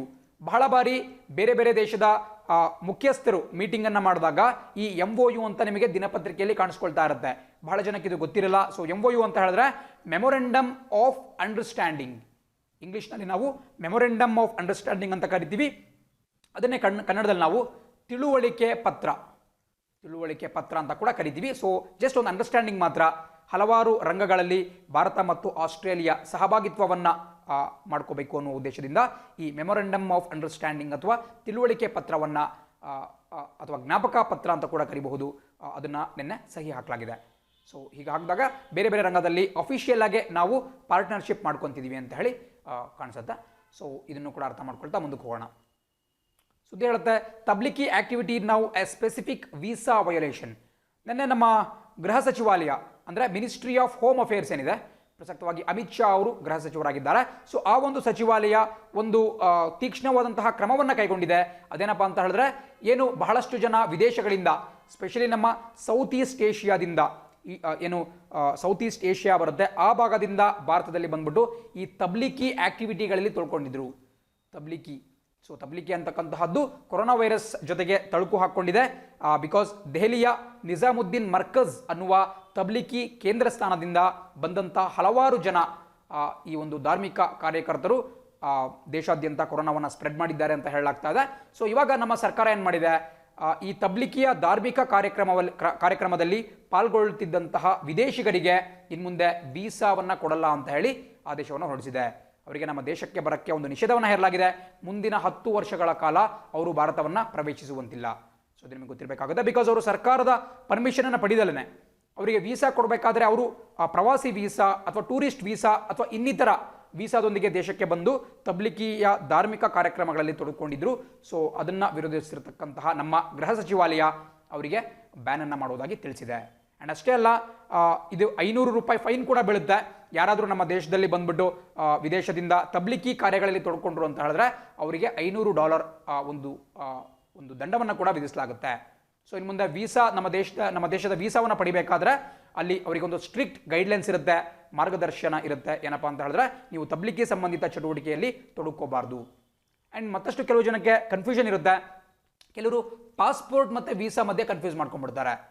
ಸೊ ಅದನ್ನು ಕೂಡ ಡಿಫ್ರೆನ್ಸ್ ಹೇಳ್ಬಿಡ್ತೀನಿ ನೋಡಿ. ಪಾಸ್ಪೋರ್ಟ್ ಅಂತಕ್ಕಂಥದ್ದನ್ನು ಯಾವುದಾದ್ರೂ ಒಬ್ಬ ವ್ಯಕ್ತಿಗೆ ಅವನು ಯಾವ ದೇಶದ ಪ್ರಜೆ ಆಗಿರ್ತಾನೋ ಆ ದೇಶ ಇಶ್ಯೂ ಮಾಡುತ್ತೆ. ಫಾರ್ ಎಕ್ಸಾಂಪಲ್, ಒಬ್ಬ ವ್ಯಕ್ತಿ ಇಂಗ್ಲೆಂಡ್ ಮೂಲದವನಾಗಿದ್ದಾನೆ ಅಂತ ಹೇಳಿದ್ರೆ ಅವನಿಗೆ ಪಾಸ್ಪೋರ್ಟನ್ನು ಇಂಗ್ಲೆಂಡ್ ಸರ್ಕಾರ ಕೊಡುತ್ತೆ. ಅದೇ ರೀತಿ ಭಾರತೀಯರಿಗೆ ಭಾರತ ಸರ್ಕಾರ ಕೊಡುತ್ತೆ, ಪಾಕಿಸ್ತಾನಿಯರಿಗೆ ಪಾಕಿಸ್ತಾನಿ ಸರ್ಕಾರ ಕೊಡುತ್ತೆ. ಬಟ್ ವೀಸಾ ಅಂತಕ್ಕಂಥದ್ದು ಹಂಗಲ್ಲ. ಫಾರ್ ಎಕ್ಸಾಂಪಲ್, ಯಾವುದೋ ಒಬ್ಬ ಆಸ್ಟ್ರೇಲಿಯಾದ ನಾಗರಿಕನಿಗೆ ಭಾರತಕ್ಕೆ ಬರಬೇಕು ಅಂತ ಹೇಳಿದ್ರೆ ಅವನು ಭಾರತದಿಂದ ವೀಸಾವನ್ನು ಪಡಿಬೇಕಾಗುತ್ತೆ. ಆಸ್ಟ್ರೇಲಿಯಾದಲ್ಲಿರ್ತಕ್ಕಂತಹ ಭಾರತೀಯ ರಾಯಭಾರಿ ಕಚೇರಿ, ಭಾರತದ ಎಂಬಸಿ ಏನಿರುತ್ತೆ ಅಲ್ಲಿಂದ ಅವನು, ಅಥವಾ ಹೈಕಮಿಷನ್ ಏನಿರುತ್ತೆ ಅಲ್ಲಿಂದ ವೀಸಾವನ್ನು ಪಡೆದುಕೊಳ್ಬೇಕಾಗುತ್ತೆ. ಸೊ ಇದು ಡಿಫ್ರೆನ್ಸ್ ಪಾಸ್ಪೋರ್ಟ್ ಮತ್ತು ವೀಸಾ. ಆ್ಯಂಡ್ ಪಾಸ್ಪೋರ್ಟ್ ದೀರ್ಘಕಾಲವಾದಂತಹ ಒಂದು ವ್ಯಾಲಿಡಿಟಿಯನ್ನು ಹೊಂದಿರುತ್ತೆ, life time validity. But visa ನಿಗದಿತ ಸಮಯಕ್ಕೆ. ಫಾರ್ ಎಕ್ಸಾಂಪಲ್, ಟೂರಿಸ್ಟ್ ವೀಸಾ ಬಹಳ ಕಮ್ಮಿ ಅವಧಿಯನ್ನು ಹೊಂದಿರುತ್ತೆ. ಅದೇ ರೀತಿ ವಿದ್ಯಾರ್ಥಿ ವೀಸಾ ಸುಮಾರು 2-3 ವರ್ಷಗಳ ಕಾಲ ಒಂದು ಅವಧಿಯನ್ನು ಹೊಂದಿರುತ್ತೆ. ಸೊ ಡಿಪೆಂಡ್ ಆಗುತ್ತೆ ಪರ್ಸನ್ ಟು ಪರ್ಸನ್. ಸೊ ಇದು ಡಿಫ್ರೆನ್ಸ್ ಕೂಡ ನಿಮಗೆ ಗೊತ್ತಿರಬೇಕಾಗುತ್ತೆ. ಆ್ಯಂಡ್ ತಬ್ಲಿಕಿ ಅಂದರೆ ಕೂಡ ಬಹಳಷ್ಟು ಜನ ಕನ್ಫ್ಯೂಸ್ ಮಾಡ್ಕೊಳ್ತಾರೆ. ಸೊ ತಬ್ಲಿಕಿ ಅಂತಕ್ಕಂತಹದ್ದು ಇಸ್ಲಾಂನ ಒಂದು ಧಾರ್ಮಿಕ ಪಂಥ. ಏನು ಮುಸ್ಲಿಮ್ಸ್ ಇದ್ದಾರೆ ಅವರಲ್ಲಿ ಬರ್ತಕ್ಕಂತಹ ಒಂದು ಧಾರ್ಮಿಕ ಪಂಥ. ಯಾವ ರೀತಿ ಶಿಯಾ ಮುಸ್ಲಿಮ್ಸ್ ಕಂಡು ಬರ್ತಾರೆ, ಸುನ್ನಿ ಮುಸ್ಲಿಮ್ಗಳು ಕಂಡು ಬರ್ತಾರೆ. ಅದೇ ರೀತಿ ಬೇರೆ ಬೇರೆ ದೇಶಗಳಲ್ಲಿ ಅಹಮದೀಸ್ ಕಂಡು ಬರ್ತಾರೆ, ದಾವೂದಿ ಬೊಹ್ರಾ ಕಮ್ಯುನಿಟಿ ಕಂಡು ಬರುತ್ತೆ. ಅದೇ ರೀತಿ ತಬ್ಲಿಕಿ ಅಂತಕ್ಕಂತಹದ್ದು ಕೂಡ ಅವರ ಒಂದು ಧಾರ್ಮಿಕ ಪಂಥ. ಸೊ ಇದನ್ನು 1926ನೇ ಇಸ್ವಿಯಲ್ಲಿ ಮೊಹಮ್ಮದ್ ಇಲಿಯಾಸ್ ಕಂದ್ಲಾವಿ ಅನ್ನುವಂತಹ ವ್ಯಕ್ತಿ ಇದನ್ನು ಹುಟ್ಟು ಹಾಕಿದ್ರು. ಸೊ ಇದರ ಪ್ರಸಕ್ತ ಕೇಂದ್ರ ಕಚೇರಿ ದೆಹಲಿಯಲ್ಲಿ ಕಂಡುಬರ್ತಕ್ಕಂತಹ ನಿಜಾಮುದ್ದೀನ್ ಅನ್ನುವಂತಹ ಪ್ರದೇಶದಲ್ಲಿ ಕಂಡುಬರುತ್ತೆ. ಅದನ್ನು ನಾವು ನಿಜಾಮುದ್ದೀನ್ ಮರ್ಕಜ್ ಅಂತ ಕರಿತೀವಿ. ಆ್ಯಂಡ್ ಅತಿ ಹೆಚ್ಚಿನ ಸಂಖ್ಯೆಯಲ್ಲಿ ತಬ್ಲಿಕಿಗಳು ಬಾಂಗ್ಲಾದೇಶದಲ್ಲೂ ಕೂಡ ಕಂಡುಬರ್ತಾರೆ. ಆ್ಯಂಡ್ ಪ್ರಸಕ್ತವಾಗಿ ಇದರ ಮುಖ್ಯಸ್ಥರು ಸಾದ್ ಕಂದ್ಲಾವಿ ಅಂತಕ್ಕಂತಹ ಒಬ್ಬ ವ್ಯಕ್ತಿ. ಸೊ ಅವ್ರ ಬಗ್ಗೆ ಕೂಡ ನಿಮಗೆ ಗೊತ್ತಿರಬೇಕಾಗತ್ತೆ, ಪರೀಕ್ಷೆಯಲ್ಲಿ ಕೇಳಬಹುದು. ಆ್ಯಂಡ್ ಮುಂದಿನ ಸುದ್ದಿ ನೋಡ್ತಾ ಹೋಗೋಣ. ಸುದ್ದಿ ಹೇಳುತ್ತೆ, centre launches internship scheme for 25,000 graduates. ನೋಡಿ, ನಿನ್ನೆ ನಮ್ಮ ಕೇಂದ್ರ ಸರ್ಕಾರ ಮತ್ತೊಂದು ಮಹತ್ವದ ಯೋಜನೆಯನ್ನು ಜಾರಿಗೊಳಿಸಿದೆ. 2020ರ ಬಜೆಟ್ನಲ್ಲಿ ನಿರ್ಮಲಾ ಸೀತಾರಾಮನ್ ಅವರು ಇದರ ಕುರಿತಾಗಿ ಉಲ್ಲೇಖವನ್ನು ಮಾಡಿದ್ರು. ನಿನ್ನೆ ಅದು ಅಧಿಕೃತವಾಗಿ ಜಾರಿಗೆ ಬಂದಿದೆ. ಸೊ ನಮ್ಮ ದೇಶಾದ್ಯಂತ ಇರುವಂತಹ ಸುಮಾರು 25,000 ಪದವೀಧರರಿಗೆ, ಗ್ರಾಜ್ಯುಯೇಟ್ಸ್ ಏನಿದ್ದಾರೆ ಅವರಿಗೆ ಒಂದು ಇಂಟರ್ನ್ಶಿಪ್ ವ್ಯವಸ್ಥೆಯನ್ನು ಮಾಡಿಕೊಡ್ಲಾಗುತ್ತೆ. ಸೊ ಇದರ ಹೆಸರು ಬಹಳ ಇಂಪಾರ್ಟೆಂಟ್, ಪರೀಕ್ಷೆಯಲ್ಲಿ 100% ಕೇಳ್ತಾರೆ. ಇದನ್ನು ನಾವು ಟ್ಯೂಲಿಪ್ ಅಂತ ಕರಿತೀವಿ. TULIP, tulip. ಟ್ಯೂಲಿಪ್ ಅನ್ನುವಂತಹ ಒಂದು ಹೂ ಕೂಡ ಕಂಡುಬರುತ್ತೆ. ಬಟ್ ಈ ಪ್ರಾಜೆಕ್ಟ್ನ ಹೆಸರನ್ನು ಕೂಡ ಟ್ಯೂಲಿಪ್ ಅಂತ ಇಡಲಾಗಿದೆ. ನಿಮಗೆ ಕಾಣಿಸ್ತಾ ಇದೆ, the urban learning internship programme ಅನ್ನುವಂತಹದ್ದು ಈ ಟ್ಯೂಲಿಪ್ನ ಫುಲ್ ಫಾರ್ಮ್. ಎಲ್ಲರೂ ಕೂಡ ಬರ್ಕೋಬೇಕಾಗುತ್ತೆ, ಪರೀಕ್ಷೆಯಲ್ಲಿ ಕೇಳ್ತಾರೆ. The urban learning internship programme so ಇದ್ರಲ್ಲಿ ಏನು ಮಾಡ್ತಾರಪ್ಪ ಅಂತ ಹೇಳಿದ್ರೆ, ಏನು ಸ್ಥಳೀಯ ಸಂಸ್ಥೆಗಳಿದ್ದಾವೆ, ಅರ್ಬನ್ ಲೋಕಲ್ ಬಾಡೀಸ್, ನಗರಾಡಳಿತಗಳಿದ್ದಾವೆ, ಸ್ಮಾರ್ಟ್ ಸಿಟಿ, ದೇಶಾದ್ಯಂತ ಸುಮಾರು 100 ಸ್ಮಾರ್ಟ್ ಸಿಟಿಗಳು ಕಂಡುಬರುತ್ತೆ. ಆ್ಯಂಡ್ ನೀವು ನೋಡ್ತಾ ಇರೋ ರೀತಿ ಸುಮಾರು 4400 ಏನು ನಗರ ಸ್ಥಳೀಯ ಆಡಳಿತ ಸಂಸ್ಥೆಗಳು ಕಂಡುಬರುತ್ತೆ. ಅಂದರೆ ಮುನ್ಸಿಪಾಲಿಟೀಸ್ ಇರಬಹುದು, ಕಾರ್ಪೊರೇಷನ್ ಇರಬಹುದು, ಇಂತಹ ಪಟ್ಟಣ ಪಂಚಾಯತ್ ಮುಂತಾದಂತಹ ಒಂದು ಪ್ರದೇಶಗಳು, ಮುಂತಾದಂತಹ ಒಂದು ಸಂಘಗಳು ಕಂಡುಬರುತ್ತೆ. ಸೊ ಇಂತಹ ಪ್ರದೇಶಗಳಲ್ಲಿ ಸುಮಾರು 25,000 ಪದವೀಧರರಿಗೆ ಒಂದು ಇಂಟರ್ನ್ಶಿಪ್ಪನ್ನು ಕೊಡಲಾಗುತ್ತೆ. ಬಟ್ ಇದಕ್ಕೆ ಯಾವುದೇ ಒಂದು ಸ್ಟೈಪೆಂಡ್ ಅಥವಾ ನಿಮಗೆ ಶಿಷ್ಯವೇತನವನ್ನು ಕೊಡಲಾಗುವುದಿಲ್ಲ. ಬಟ್ ಕೇವಲ ಅವರಿಗೆ ಪ್ರಾಕ್ಟಿಕಲ್ ಎಕ್ಸ್ಪೀರಿಯನ್ಸನ್ನು ಕೊಡಲಾಗುತ್ತೆ. ಪ್ರಾಕ್ಟಿಕಲ್ ಎಕ್ಸ್ಪೀರಿಯನ್ಸ್ ಅಂತ ಹೇಳಿದ್ರೆ ಅವರಿಗೆ ಯಾವ ರೀತಿ ಸ್ಥಳದಲ್ಲಿ ಕಾರ್ಯವನ್ನು ನಿರ್ವಹಿಸಬೇಕು, ಅವರ ಬಳಿ ಅಕಾಡೆಮಿಕ್ ನಾಲೆಡ್ಜ್ ಇರುತ್ತೆ, ಪುಸ್ತಕದ ಜ್ಞಾನ ಇರುತ್ತೆ, ಬಟ್ ಅದನ್ನು ಪ್ರಾಕ್ಟಿಕಲ್ ಆಗಿ ಯಾವ ರೀತಿ ಇಂಪ್ಲಿಮೆಂಟ್ ಮಾಡಬೇಕು ಅನ್ನೋದನ್ನು ಹೇಳ್ಕೊಡೋ ಉದ್ದೇಶದಿಂದ ನಮ್ಮ ಕೇಂದ್ರ ಸರ್ಕಾರ ಈ ಟ್ಯೂಲಿಪ್ ಅನ್ನುವಂತಹ ಯೋಜನೆಯನ್ನು ಜಾರಿಗೆ ತಂದಿದೆ. ಇದಕ್ಕೆ ಇದನ್ನು ಜಾರಿಗೆ ತಂದಿರತಕ್ಕಂತಹದ್ದು ಅರ್ಬನ್ ಅಫೇರ್ಸ್ ಮಿನಿಸ್ಟ್ರಿ ಅಥವಾ ಕೇಂದ್ರ ಸರ್ಕಾರದ ವಸತಿ ಸಚಿವಾಲಯ ಜಾರಿಗೆ ತರ್ತಾ ಇದೆ. ಅದರ ಮಂತ್ರಿ ಕೂಡ ನಮಗೆ ಕಾಣಿಸ್ತಾ ಇದ್ದಾರೆ, ಹರ್ದೀಪ್ ಸಿಂಗ್ ಪುರಿ ಅವರು, ಕೇಂದ್ರದ ವಸತಿ ಸಚಿವ ಅಥವಾ minister of housing and urban affairs. So ಇದು ಪ್ರಮುಖವಾದಂತಹ ಒಂದು ವಿಚಾರ ಆಗಿದೆ. ವಿದ್ಯಾರ್ಥಿಗಳಿಗೆ ಒಂದು ಅನುಕೂಲ ಮಾಡುವಂತಹ ಉದ್ದೇಶದಿಂದ ಜಾರಿಗೆ ತರಲಾಗ್ತಾ ಇದೆ. ಬಿಕಾಸ್ ನಿರುದ್ಯೋಗ ಪ್ರಮಾಣ ದೇಶದಲ್ಲಿ ಸ್ಥಿಮಿತದಲ್ಲಿಡುವಂತಹ ಉದ್ದೇಶದಿಂದ ಕೂಡ ಇದನ್ನು ಮಾಡಲಾಗ್ತಾ ಇದೆ. ಮುಂದಿನ ಸುದ್ದಿ ನೋಡ್ತಾ ಇದ್ದೀರಾ, India vows $15 million to vaccine alliance. ನೋಡಿ, ಇದು ನೆನ್ನೆ ಬಂದಿರತಕ್ಕಂಥ ಒಂದು ವಿಚಾರ. ನೆನ್ನೆ ಪ್ರಧಾನಮಂತ್ರಿ ಮೋದಿ ಅವರು ಒಂದು ಘೋಷಣೆಯನ್ನು ಮಾಡಿದ್ದಾರೆ. ಅದೇನಪ್ಪ ಅಂತ ಹೇಳಿದ್ರೆ, ಅಂತಾರಾಷ್ಟ್ರೀಯ ಒಂದು ವ್ಯಾಕ್ಸಿನ್ ಅಥವಾ ಲಸಿಕೆ ತಯಾರಿಕಾ ಕಾರ್ಯಕ್ರಮವಾಗಿರ್ತಕ್ಕಂತಹ ಲಸಿಕೆಯನ್ನು ತಯಾರು ಮಾಡ್ತಿರ್ತಕ್ಕಂಥ ಒಂದು ಕಾರ್ಯಕ್ರಮ ಇದೆ. ಅದರ ಹೆಸರು ಗವಿ ಅಂತ ನಿಮಗೆ ಕಾಣಿಸ್ತಾ ಇದೆ. ಗವಿ ಅಥವಾ ಗ್ಯಾವಿ ಅಂತ ಕರಿಬಹುದು. ಇದೊಂದು ಅಂತಾರಾಷ್ಟ್ರೀಯ ಒಕ್ಕೂಟ. ಈ ಒಕ್ಕೂಟದ ಮೂಲಕ ಈ ಕೊರೋನಾ ವೈರಸ್ಗೆ ಲಸಿಕೆಯನ್ನು, ವ್ಯಾಕ್ಸಿನೇಷನ್ ಅನ್ನು ಕಂಡುಹಿಡಬೇಕು ಅಂತ ಪ್ರಯತ್ನವನ್ನು ಪಡಲಾಗ್ತಾ ಇದೆ. ಸೊ ಅದಕ್ಕೆ ಭಾರತ ಸುಮಾರು $15 ಮಿಲಿಯನ್ ಅಷ್ಟು ಹಣವನ್ನು ವಿನಿಯೋಗ ಮಾಡುತ್ತೆ, ಅಷ್ಟು ಹಣವನ್ನು ಡೊನೇಟ್ ಮಾಡುತ್ತೆ ಅಂತ ಹೇಳಿ ಪ್ರಧಾನಮಂತ್ರಿ ಮೋದಿ ಅವರು ನಿನ್ನೆ ಘೋಷಣೆಯನ್ನು ಮಾಡಿದ್ದಾರೆ. ಸೊ ನಿಮಗೆ ಕಾಣಿಸ್ತಾ ಇದೆ, ವರ್ಚುವಲ್ ಗ್ಲೋಬಲ್ ವ್ಯಾಕ್ಸಿನ್ ಸಮಿಟ್ ಅಥವಾ ಜಾಗತಿಕ ಲಸಿಕೆ ಶೃಂಗಸಭೆ ಸಮಿಟನ್ನು ನಿನ್ನೆ ಆಯೋಜನೆ ಮಾಡಲಾಗಿತ್ತು. ಇದನ್ನು ಬ್ರಿಟನ್ ದೇಶದ ಪ್ರಧಾನಮಂತ್ರಿ ಬೋರಿಸ್ ಜಾನ್ಸನ್ ಅವರು ಇದನ್ನು ಹೋಸ್ಟ್ ಮಾಡಿದ್ರು. ಸೊ ಅಲ್ಲಿ ಮಾತನಾಡಬೇಕಾದ್ರೆ ನರೇಂದ್ರ ಮೋದಿ ಅವರು ಈ ಒಂದು ಘೋಷಣೆಯನ್ನು ಮಾಡಿದ್ದಾರೆ. ಸೊ ಇದಕ್ಕೆ ಒಂದು ಪುಷ್ಟಿ ಸಿಕ್ಕಂಗಾಗಿದೆ. ಅಂತಾರಾಷ್ಟ್ರೀಯ ಲಸಿಕೆ ಒಕ್ಕೂಟಕ್ಕೆ ಒಂದು ಸಾಕಷ್ಟು ಪುಷ್ಟಿ ಸಿಕ್ಕಿದೆ. ಬಿಕಾಸ್ ಇದರಲ್ಲೇ ಭಾರತ ಸಾಕಷ್ಟು ಪ್ರೊಯಾಕ್ಟಿವ್ ಆಗಿ ತಾನು ಕೂಡ ಭಾಗವಹಿಸುವುದಾಗಿ ಘೋಷಣೆಯನ್ನು ಮಾಡಿದೆ. ಆ್ಯಂಡ್ ಇಲ್ಲೂ ಕೂಡ ನಿಮಗೆ ಕೆಳಗಡೆ ಕಾಣಿಸ್ತಾ ಇದೆ, ನಿನ್ನೆ ನರೇಂದ್ರ ಮೋದಿ ಅವರು ಮಾತಾಡಬೇಕಾದ್ರೆ ನಮ್ಮ ದೇಶ ಸುಮಾರು 120 ದೇಶಗಳಿಗೆ ಈ ಮೆಡಿಸಿನ್ಸನ್ನು, ಔಷಧಿಗಳನ್ನು ರವಾನೆ ಮಾಡಿದೆ ಅಂತ ಕೂಡ ಹೇಳಿದ್ದಾರೆ. ಬಿಕಾಸ್ ಕೊರೋನಾ ವೈರಸ್ನ ಸಂಕಷ್ಟ ಸಂದರ್ಭದಲ್ಲಿ ಭಾರತ ಬೇರೆ ಬೇರೆ ದೇಶಗಳ ಜೊತೆಯಾಗಿ ನಿಂತಿದೆ ಅಂತ ಕೂಡ ಹೇಳಿದ್ದಾರೆ. ಆ್ಯಂಡ್ ಅಷ್ಟೇ ಅಲ್ಲ, ಪ್ರಪಂಚದಲ್ಲಿ ಅತಿ ಹೆಚ್ಚಿನ ಪ್ರಮಾಣದಲ್ಲಿ ಲಸಿಕೆಯನ್ನು, ವ್ಯಾಕ್ಸಿನನ್ನು ತಯಾರು ಮಾಡ್ತಕ್ಕಂತಹ ದೇಶ ಯಾವುದು ಅಂತ ಹೇಳಿದ್ರೆ ಅದು ನಮ್ಮ ಭಾರತ ದೇಶ.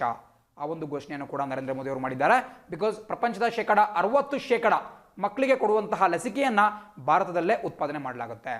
ಸೊ ನಿಮಗಿಲ್ಲಿ ಪ್ರಶ್ನೆ ಆಗುವಂತಹ ಸಾಧ್ಯತೆ ಏನಿದೆ ಅಂದರೆ, ಗವಿ ಅಂತಕ್ಕಂತಹದ್ದು ಏನು ಅಥವಾ ಅಂತಾರಾಷ್ಟ್ರೀಯ ಲಸಿಕೆ ಒಕ್ಕೂಟದ ಹೆಸರೇನು ಅಂತ ಕೂಡ ಕೇಳ್ತಾರೆ. ಅದಕ್ಕೆ ಗವಿ ಅಥವಾ ಗ್ಯಾವಿ ಅಂತ ಕರಿಬಹುದು. ಆ್ಯಂಡ್ ಭಾರತ ಅದಕ್ಕೆ ಕಾಂಟ್ರಿಬ್ಯೂಟ್ ಮಾಡ್ತಿರ್ತಕ್ಕಂತಹ ಹಣ ಎಷ್ಟು ಅಂತ ಕೂಡ ಕೇಳಬಹುದು.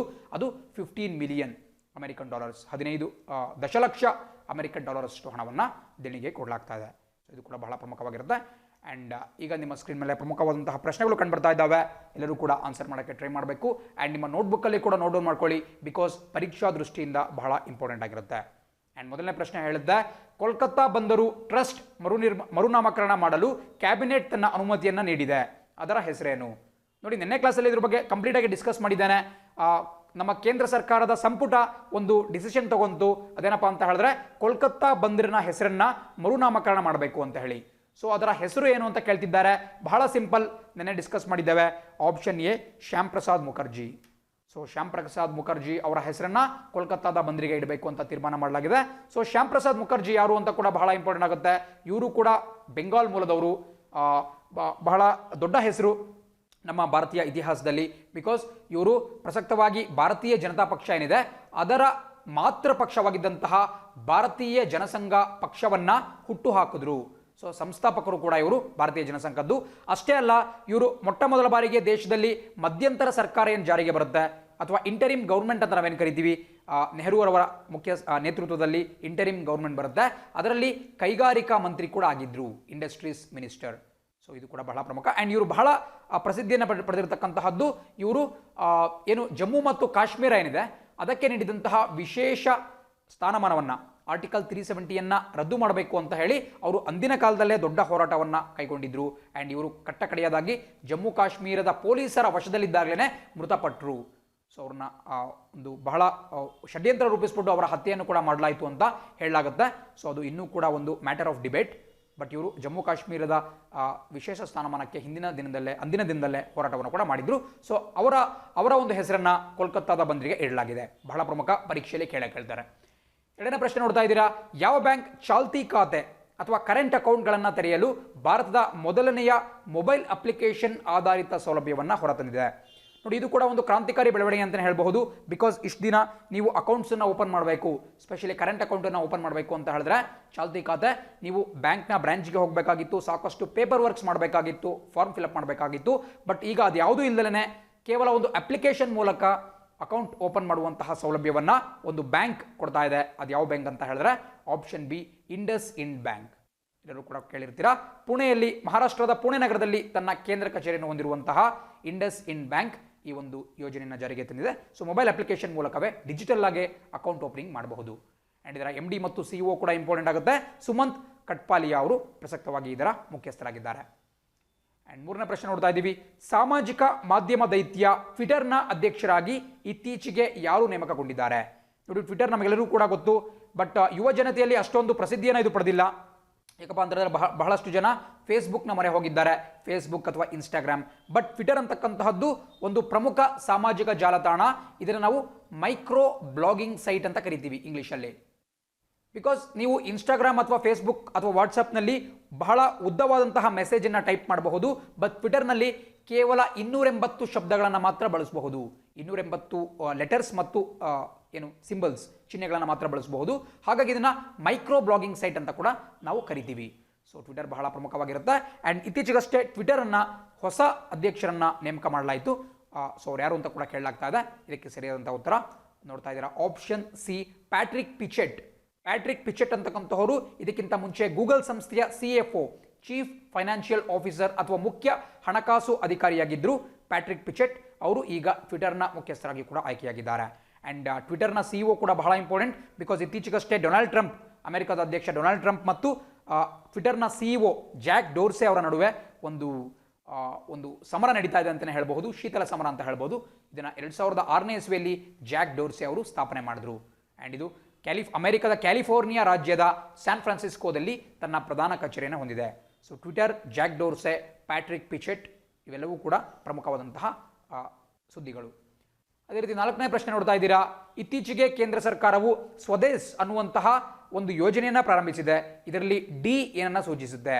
ನೋಡಿ, ಇವಾಗೆಲ್ಲ ಇಂತಹದ್ದೇ ಕ್ವಶನ್ ಅನ್ನು ಕೇಳ್ತಾರೆ. ಬಿಕಾಸ್ ಫುಲ್ ಫಾರ್ಮ್ ಕೇಳ್ಬಿಟ್ರು ಅಂತ ಹೇಳಿದ್ರೆ, ವಿಸ್ತೃತ ರೂಪ ಕೇಳಿದ್ರು ಅಂತ ಹೇಳಿದ್ರೆ ನೀವು ಬಹಳ ಸುಲಭವಾಗಿ ಹಾಕ್ಬಿಡ್ತೀರಾ. ಬಿಕಾಸ್ ಆಪ್ಷನ್ ನೋಡಿದ್ರೆ ಗೊತ್ತಾಗುತ್ತೆ. ಸೊ ಇವಾಗ ನಮ್ಮ KPSC ಇರಬಹುದು ಅಥವಾ UPSC ಇರಬಹುದು, ಯಾವ ರೀತಿ ಪ್ರಶ್ನೆ ಕೇಳ್ತಾರೆ ಅಂತ ಹೇಳಿದ್ರೆ ಅದ್ರಲ್ಲಿ ಬರ್ತಕ್ಕಂತಹ ಯಾವುದೋ ಒಂದು ಲೆಟರನ್ನು ಎಕ್ಸ್ಪ್ಯಾಂಡ್ ಮಾಡಿ ಅಂತ ಕೇಳ್ತಾರೆ.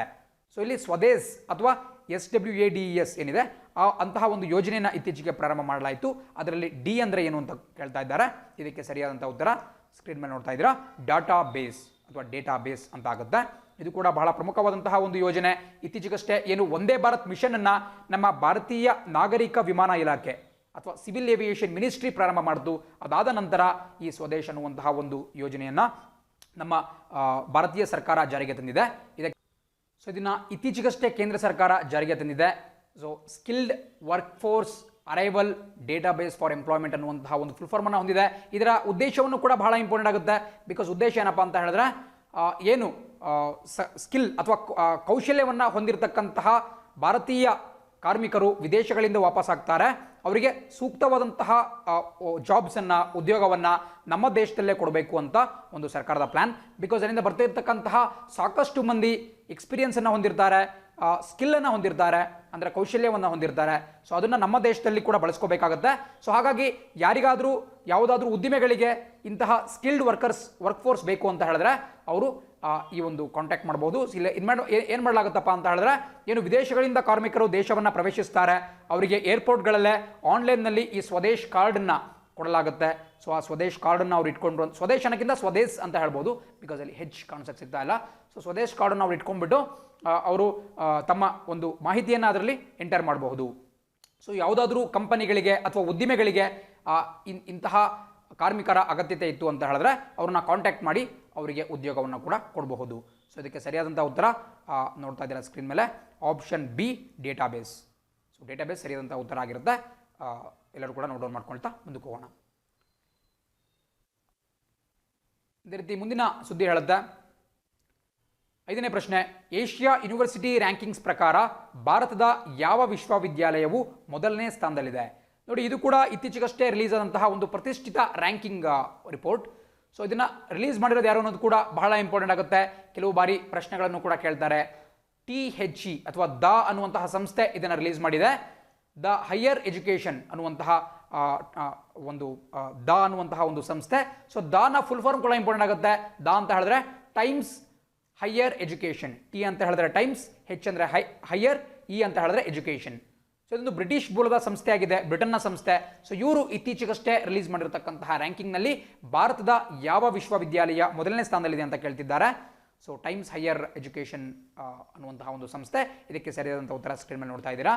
Option C Indian institute of science Bengaluru. IISc ಅಂತಕ್ಕಂತಹದ್ದು ದೇಶದ ಒಂದು ಪ್ರತಿಷ್ಠಿತ ಸಂಸ್ಥೆಯಾಗಿದೆ. ನಮಗೆ ಹೆಮ್ಮೆ ಅಂತ ಹೇಳಿದ್ರೆ ಇದು ನಮ್ಮ ಕರ್ನಾಟಕದ ಬೆಂಗಳೂರಿನಲ್ಲಿ ಇದು ಕಂಡುಬರುತ್ತೆ. ಸೊ ಇದು ಇತ್ತೀಚೆಗಷ್ಟೇ ರಿಲೀಸ್ ಆದಂತಹ ಏಷ್ಯಾ ಯೂನಿವರ್ಸಿಟಿ ರ್ಯಾಂಕಿಂಗ್ನಲ್ಲಿ ಮೊದಲನೇ ಸ್ಥಾನವನ್ನು ಭಾರತೀಯ ವಿಶ್ವವಿದ್ಯಾನಿಲಯಗಳಲ್ಲಿ ಪಡೆದುಕೊಂಡಿದೆ. ಇದರ ಒಟ್ಟು ಸ್ಥಾನ 36 ಪೊಸಿಷನ್, 36ನೇ ಸ್ಥಾನದಲ್ಲಿದೆ. ಬಟ್ ಭಾರತೀಯ ಒಂದು ಸಂಸ್ಥೆಗಳ ಒಂದು ಪಟ್ಟಿಯಲ್ಲಿ ಮೊದಲನೇ ಸ್ಥಾನದಲ್ಲಿದೆ. ಸೊ ಒಟ್ಟು 8 ಭಾರತೀಯ ವಿಶ್ವವಿದ್ಯಾನಿಲಯಗಳು ಸ್ಥಾನವನ್ನು ಪಡೆದುಕೊಂಡ್ವು. ಅದರಲ್ಲಿ ಬಹುಮುಖ್ಯವಾಗಿ IITಗಳು ಸ್ಥಾನವನ್ನು ಪಡ್ಕೊಂಡ್ರು. ಬಟ್ ಮೊದಲನೇ ಸ್ಥಾನದಲ್ಲಿ ನಮ್ಮ ಬೆಂಗಳೂರಿನಲ್ಲಿ ಇರತಕ್ಕಂತಹ Indian institute of science IISc ಕಾಣಕ್ಕೆ ಸಿಗುತ್ತೆ. ಸೊ ಇದೇ ರೀತಿ ಮುಂದಿನ ಸುದ್ದಿ ನೋಡ್ತಾ ಹೋಗೋಣ. ಸೊ 6ನೇ ಒಂದು ಪ್ರಶ್ನೆ ಹೇಳುತ್ತೆ, ಕ್ಲಿಕ್ ಟು ಬೈ ಇದು ಕೆಳಗಿನ ಯಾವ ಕಂಪನಿಯ ಉಪಕ್ರಮವಾಗಿದೆ? ಸೊ ಇತ್ತೀಚೆಗಷ್ಟೇ ಒಂದು ಕಾರು ಮೇಕಿಂಗ್ ಕಂಪನಿ ಅಥವಾ ಒಂದು automobile company click to buy ಅನ್ನುವಂತಹ ಒಂದು ಕಾರ್ಯಕ್ರಮವನ್ನು ಪ್ರಾರಂಭ ಮಾಡಿತು. ಅದು ಯಾವುದು ಕಂಪನಿ ಅಂತ ಕೇಳ್ತಿದ್ದಾರೆ. ಇದಕ್ಕೆ ಸರಿಯಾದಂಥ ಉತ್ತರ ಸ್ಕ್ರೀನ್ ಮೇಲೆ ನೋಡ್ತಾ ಇದ್ದೀರಾ. Option C Hyundai. ಹ್ಯುಂಡೈ ಅಂತಕ್ಕಂಥದ್ದು ಒಂದು ಪ್ರಮುಖ ಆಟೋಮೊಬೈಲ್ ಕ್ಷೇತ್ರದ ಕಂಪನಿಯಾಗಿದೆ. ಇವರು ತಂದಿರತಕ್ಕಂತಹ ಒಂದು ಯೋಜನೆ ಕ್ಲಿಕ್ ಟು ಬೈ. ಇದರಲ್ಲಿ ಗ್ರಾಹಕರಿಗೆ ಅಥವಾ ಕಸ್ಟಮರ್ಸ್ಗೆ ಬೇಕಾದಂತಹ ಎಲ್ಲ ಸೌಲಭ್ಯವನ್ನು ಈ ಒಂದು ಆನ್ಲೈನ್ನಲ್ಲೇ ಇದನ್ನು ಪ್ರೊವೈಡ್ ಮಾಡಲಾಗುತ್ತೆ. ಸೊ ಇದು ಬಹಳ ಪ್ರಮುಖ. ಸ್ಪೆಷಲಿ ಯಾರೆಲ್ಲ ಬ್ಯಾಂಕಿಂಗ್ ಎಕ್ಸಾಮ್ಸ್ ಅಥವಾ ಸೆಂಟ್ರಲ್ ಗೌರ್ಮೆಂಟ್ ಎಕ್ಸಾಮ್ಸ್ಗೆ ಒಂದು ಟ್ರೈ ಮಾಡ್ತಿದ್ದೀರಾ, ನಿಮಗೆ ಇಂತಹ ಪ್ರಶ್ನೆಗಳು ಬಹಳ ಪ್ರಮುಖವಾಗ್ತವೆ. ಅದೇ ರೀತಿ 7ನೇ ಪ್ರಶ್ನೆ ನಿಮ್ಮ ಸ್ಕ್ರೀನ್ ಮೇಲೆ ನೋಡ್ತಾ ಇದ್ದೀರಾ. ಪ್ರಶ್ನೆ ಹೇಳುತ್ತೆ, ಭಾರತದ ಮೊದಲ ಡಾಲ್ಫಿನ್ ವೀಕ್ಷಣಾಲಯವನ್ನು ಯಾವ ರಾಜ್ಯದಲ್ಲಿ ಪ್ರಾರಂಭಿಸಲು ಯೋಜಿಸಲಾಗಿದೆ?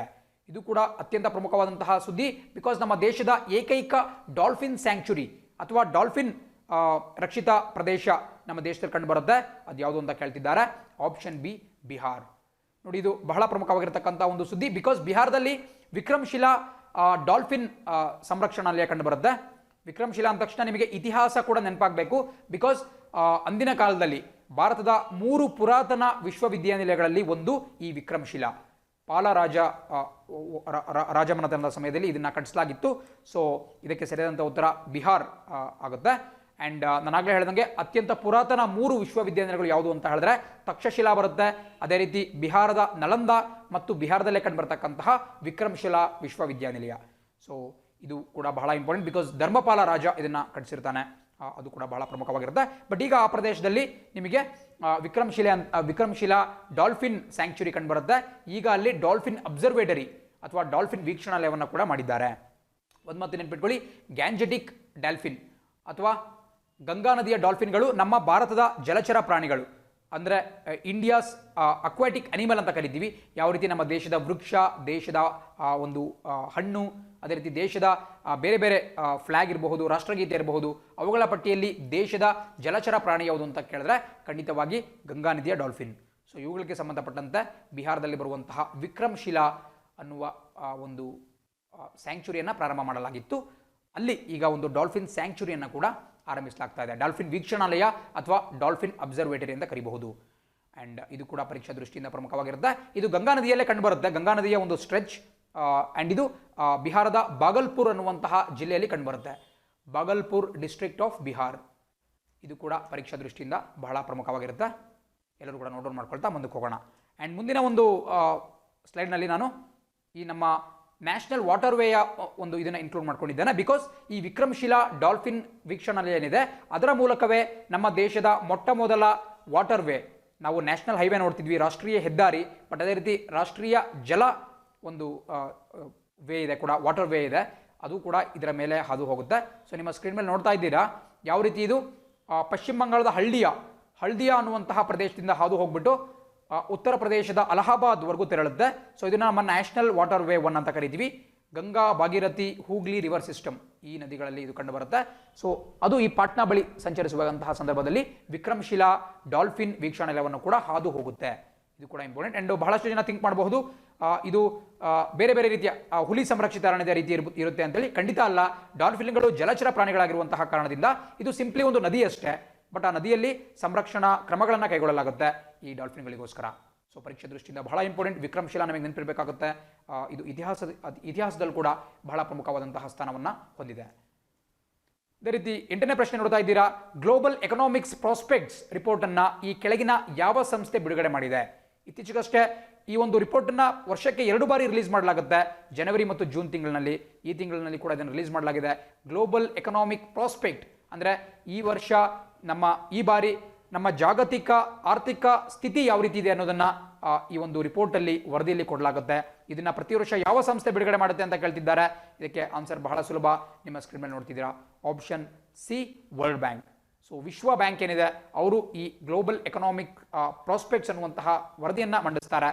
ಪ್ರಸಕ್ತವಾಗಿ ಅದರ ಅಧ್ಯಕ್ಷ ಡೇವಿಡ್ ಮಾಲ್ಪಾಸ್ ಅಮೆರಿಕದವರು, ಅಂಡ್ ಅದರ ಪ್ರಧಾನ ಕಚೇರಿ ಅಮೆರಿಕದ ವಾಷಿಂಗ್ಟನ್ DC ಕಂಡುಬರುತ್ತೆ.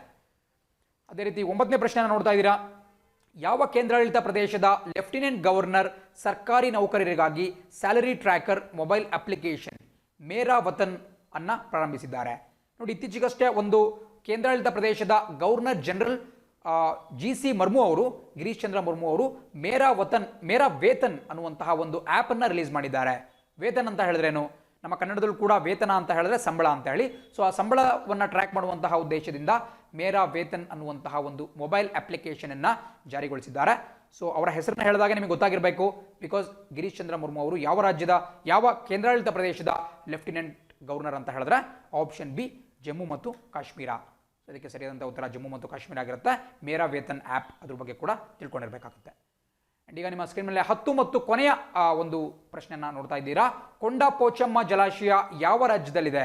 ನೋಡಿ, ಇತ್ತೀಚೆಗಷ್ಟೇ ಈ ಕೊಂಡ ಪೋಚಮ್ಮ ಅನ್ನುವಂತಹ ಜಲಾಶಯ ಅಥವಾ ಒಂದು ಡ್ಯಾಮ್ ಬಹಳ ಸುದ್ದಿಯಲ್ಲಿತ್ತು, ಬಿಕಾಸ್ ಇತ್ತೀಚೆಗಷ್ಟೇ ಆ ಒಂದು ರಾಜ್ಯದ ಮುಖ್ಯಮಂತ್ರಿ ಈ ಡ್ಯಾಮ್ನಿಂದ ನೀರನ್ನು ಬಿಡುಗಡೆ ಮಾಡಿದ್ರು.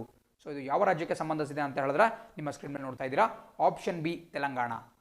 ನೋಡಿ, ತೆಲಂಗಾಣದಲ್ಲಿ ಕಾಲೇಶ್ವರಂ ಲಿಫ್ಟ್ ಇರಿಗೇಷನ್ ಪ್ರಾಜೆಕ್ಟ್ ಅಥವಾ ಕಾಲೇಶ್ವರಂ ಏತ ನೀರಾವರಿ ಅನ್ನುವಂತಹ ಒಂದು ಯೋಜನೆಯನ್ನು ಜಾರಿಗೆ ತರಲಾಗ್ತಾ ಇದೆ. ಸೊ ಅದರ ಅಡಿಯಲ್ಲಿ ಬರುವಂತಹ ಒಂದು ಜಲಾಶಯ ಈ ಕೊಂಡ ಪೋಚಮ್ಮ. ಇದರಿಂದ ಇತ್ತೀಚೆಗಷ್ಟೇ ನೀರನ್ನು ಕೂಡ ಹರಿಯಬಿಡಲಾಯಿತು. ಸುಮಾರು 15 TMC ಅಷ್ಟು ನೀರನ್ನು ಅಲ್ಲಿನ ಮುಖ್ಯಮಂತ್ರಿ ಚಂದ್ರಶೇಖರ್ ರಾವ್ ಅವರು ಮಾಡಿದ್ರು. ಸೊ ಹಾಗಾಗಿ ಕೊಂಡ ಪೋಚಮ್ಮ ಸುದ್ದಿಯಲ್ಲಿದೆ. ಸೊ ಖಂಡಿತ ಸ್ಪೆಷಲಿ ಕೇಂದ್ರ ಸರ್ಕಾರದ ಪರೀಕ್ಷೆಗಳಲ್ಲಿ, ದೊಡ್ಡ ದೊಡ್ಡ ಎಕ್ಸಾಮ್ಗಳಲ್ಲಿ ಕೊಂಡ ಪೋಚಮ್ಮ ಜಲಾಶಯದ ಬಗ್ಗೆ ಕೇಳಲಾಗುತ್ತೆ. ಸೊ ಇದಕ್ಕೆ ಸರಿಯಾದಂಥ ಉತ್ತರ ತೆಲಂಗಾಣ. ಆ್ಯಂಡ್ ತೆಲಂಗಾಣದ ರಾಜಧಾನಿ ನಮಗೆ ಗೊತ್ತಿರೋ ರೀತಿ ಹೈದರಾಬಾದ್. ಆ್ಯಂಡ್ ಅಲ್ಲಿನ ಮುಖ್ಯಮಂತ್ರಿ ಕೂಡ KCR ಅಥವಾ ಕೆ ಚಂದ್ರಶೇಖರ್ ರಾವ್.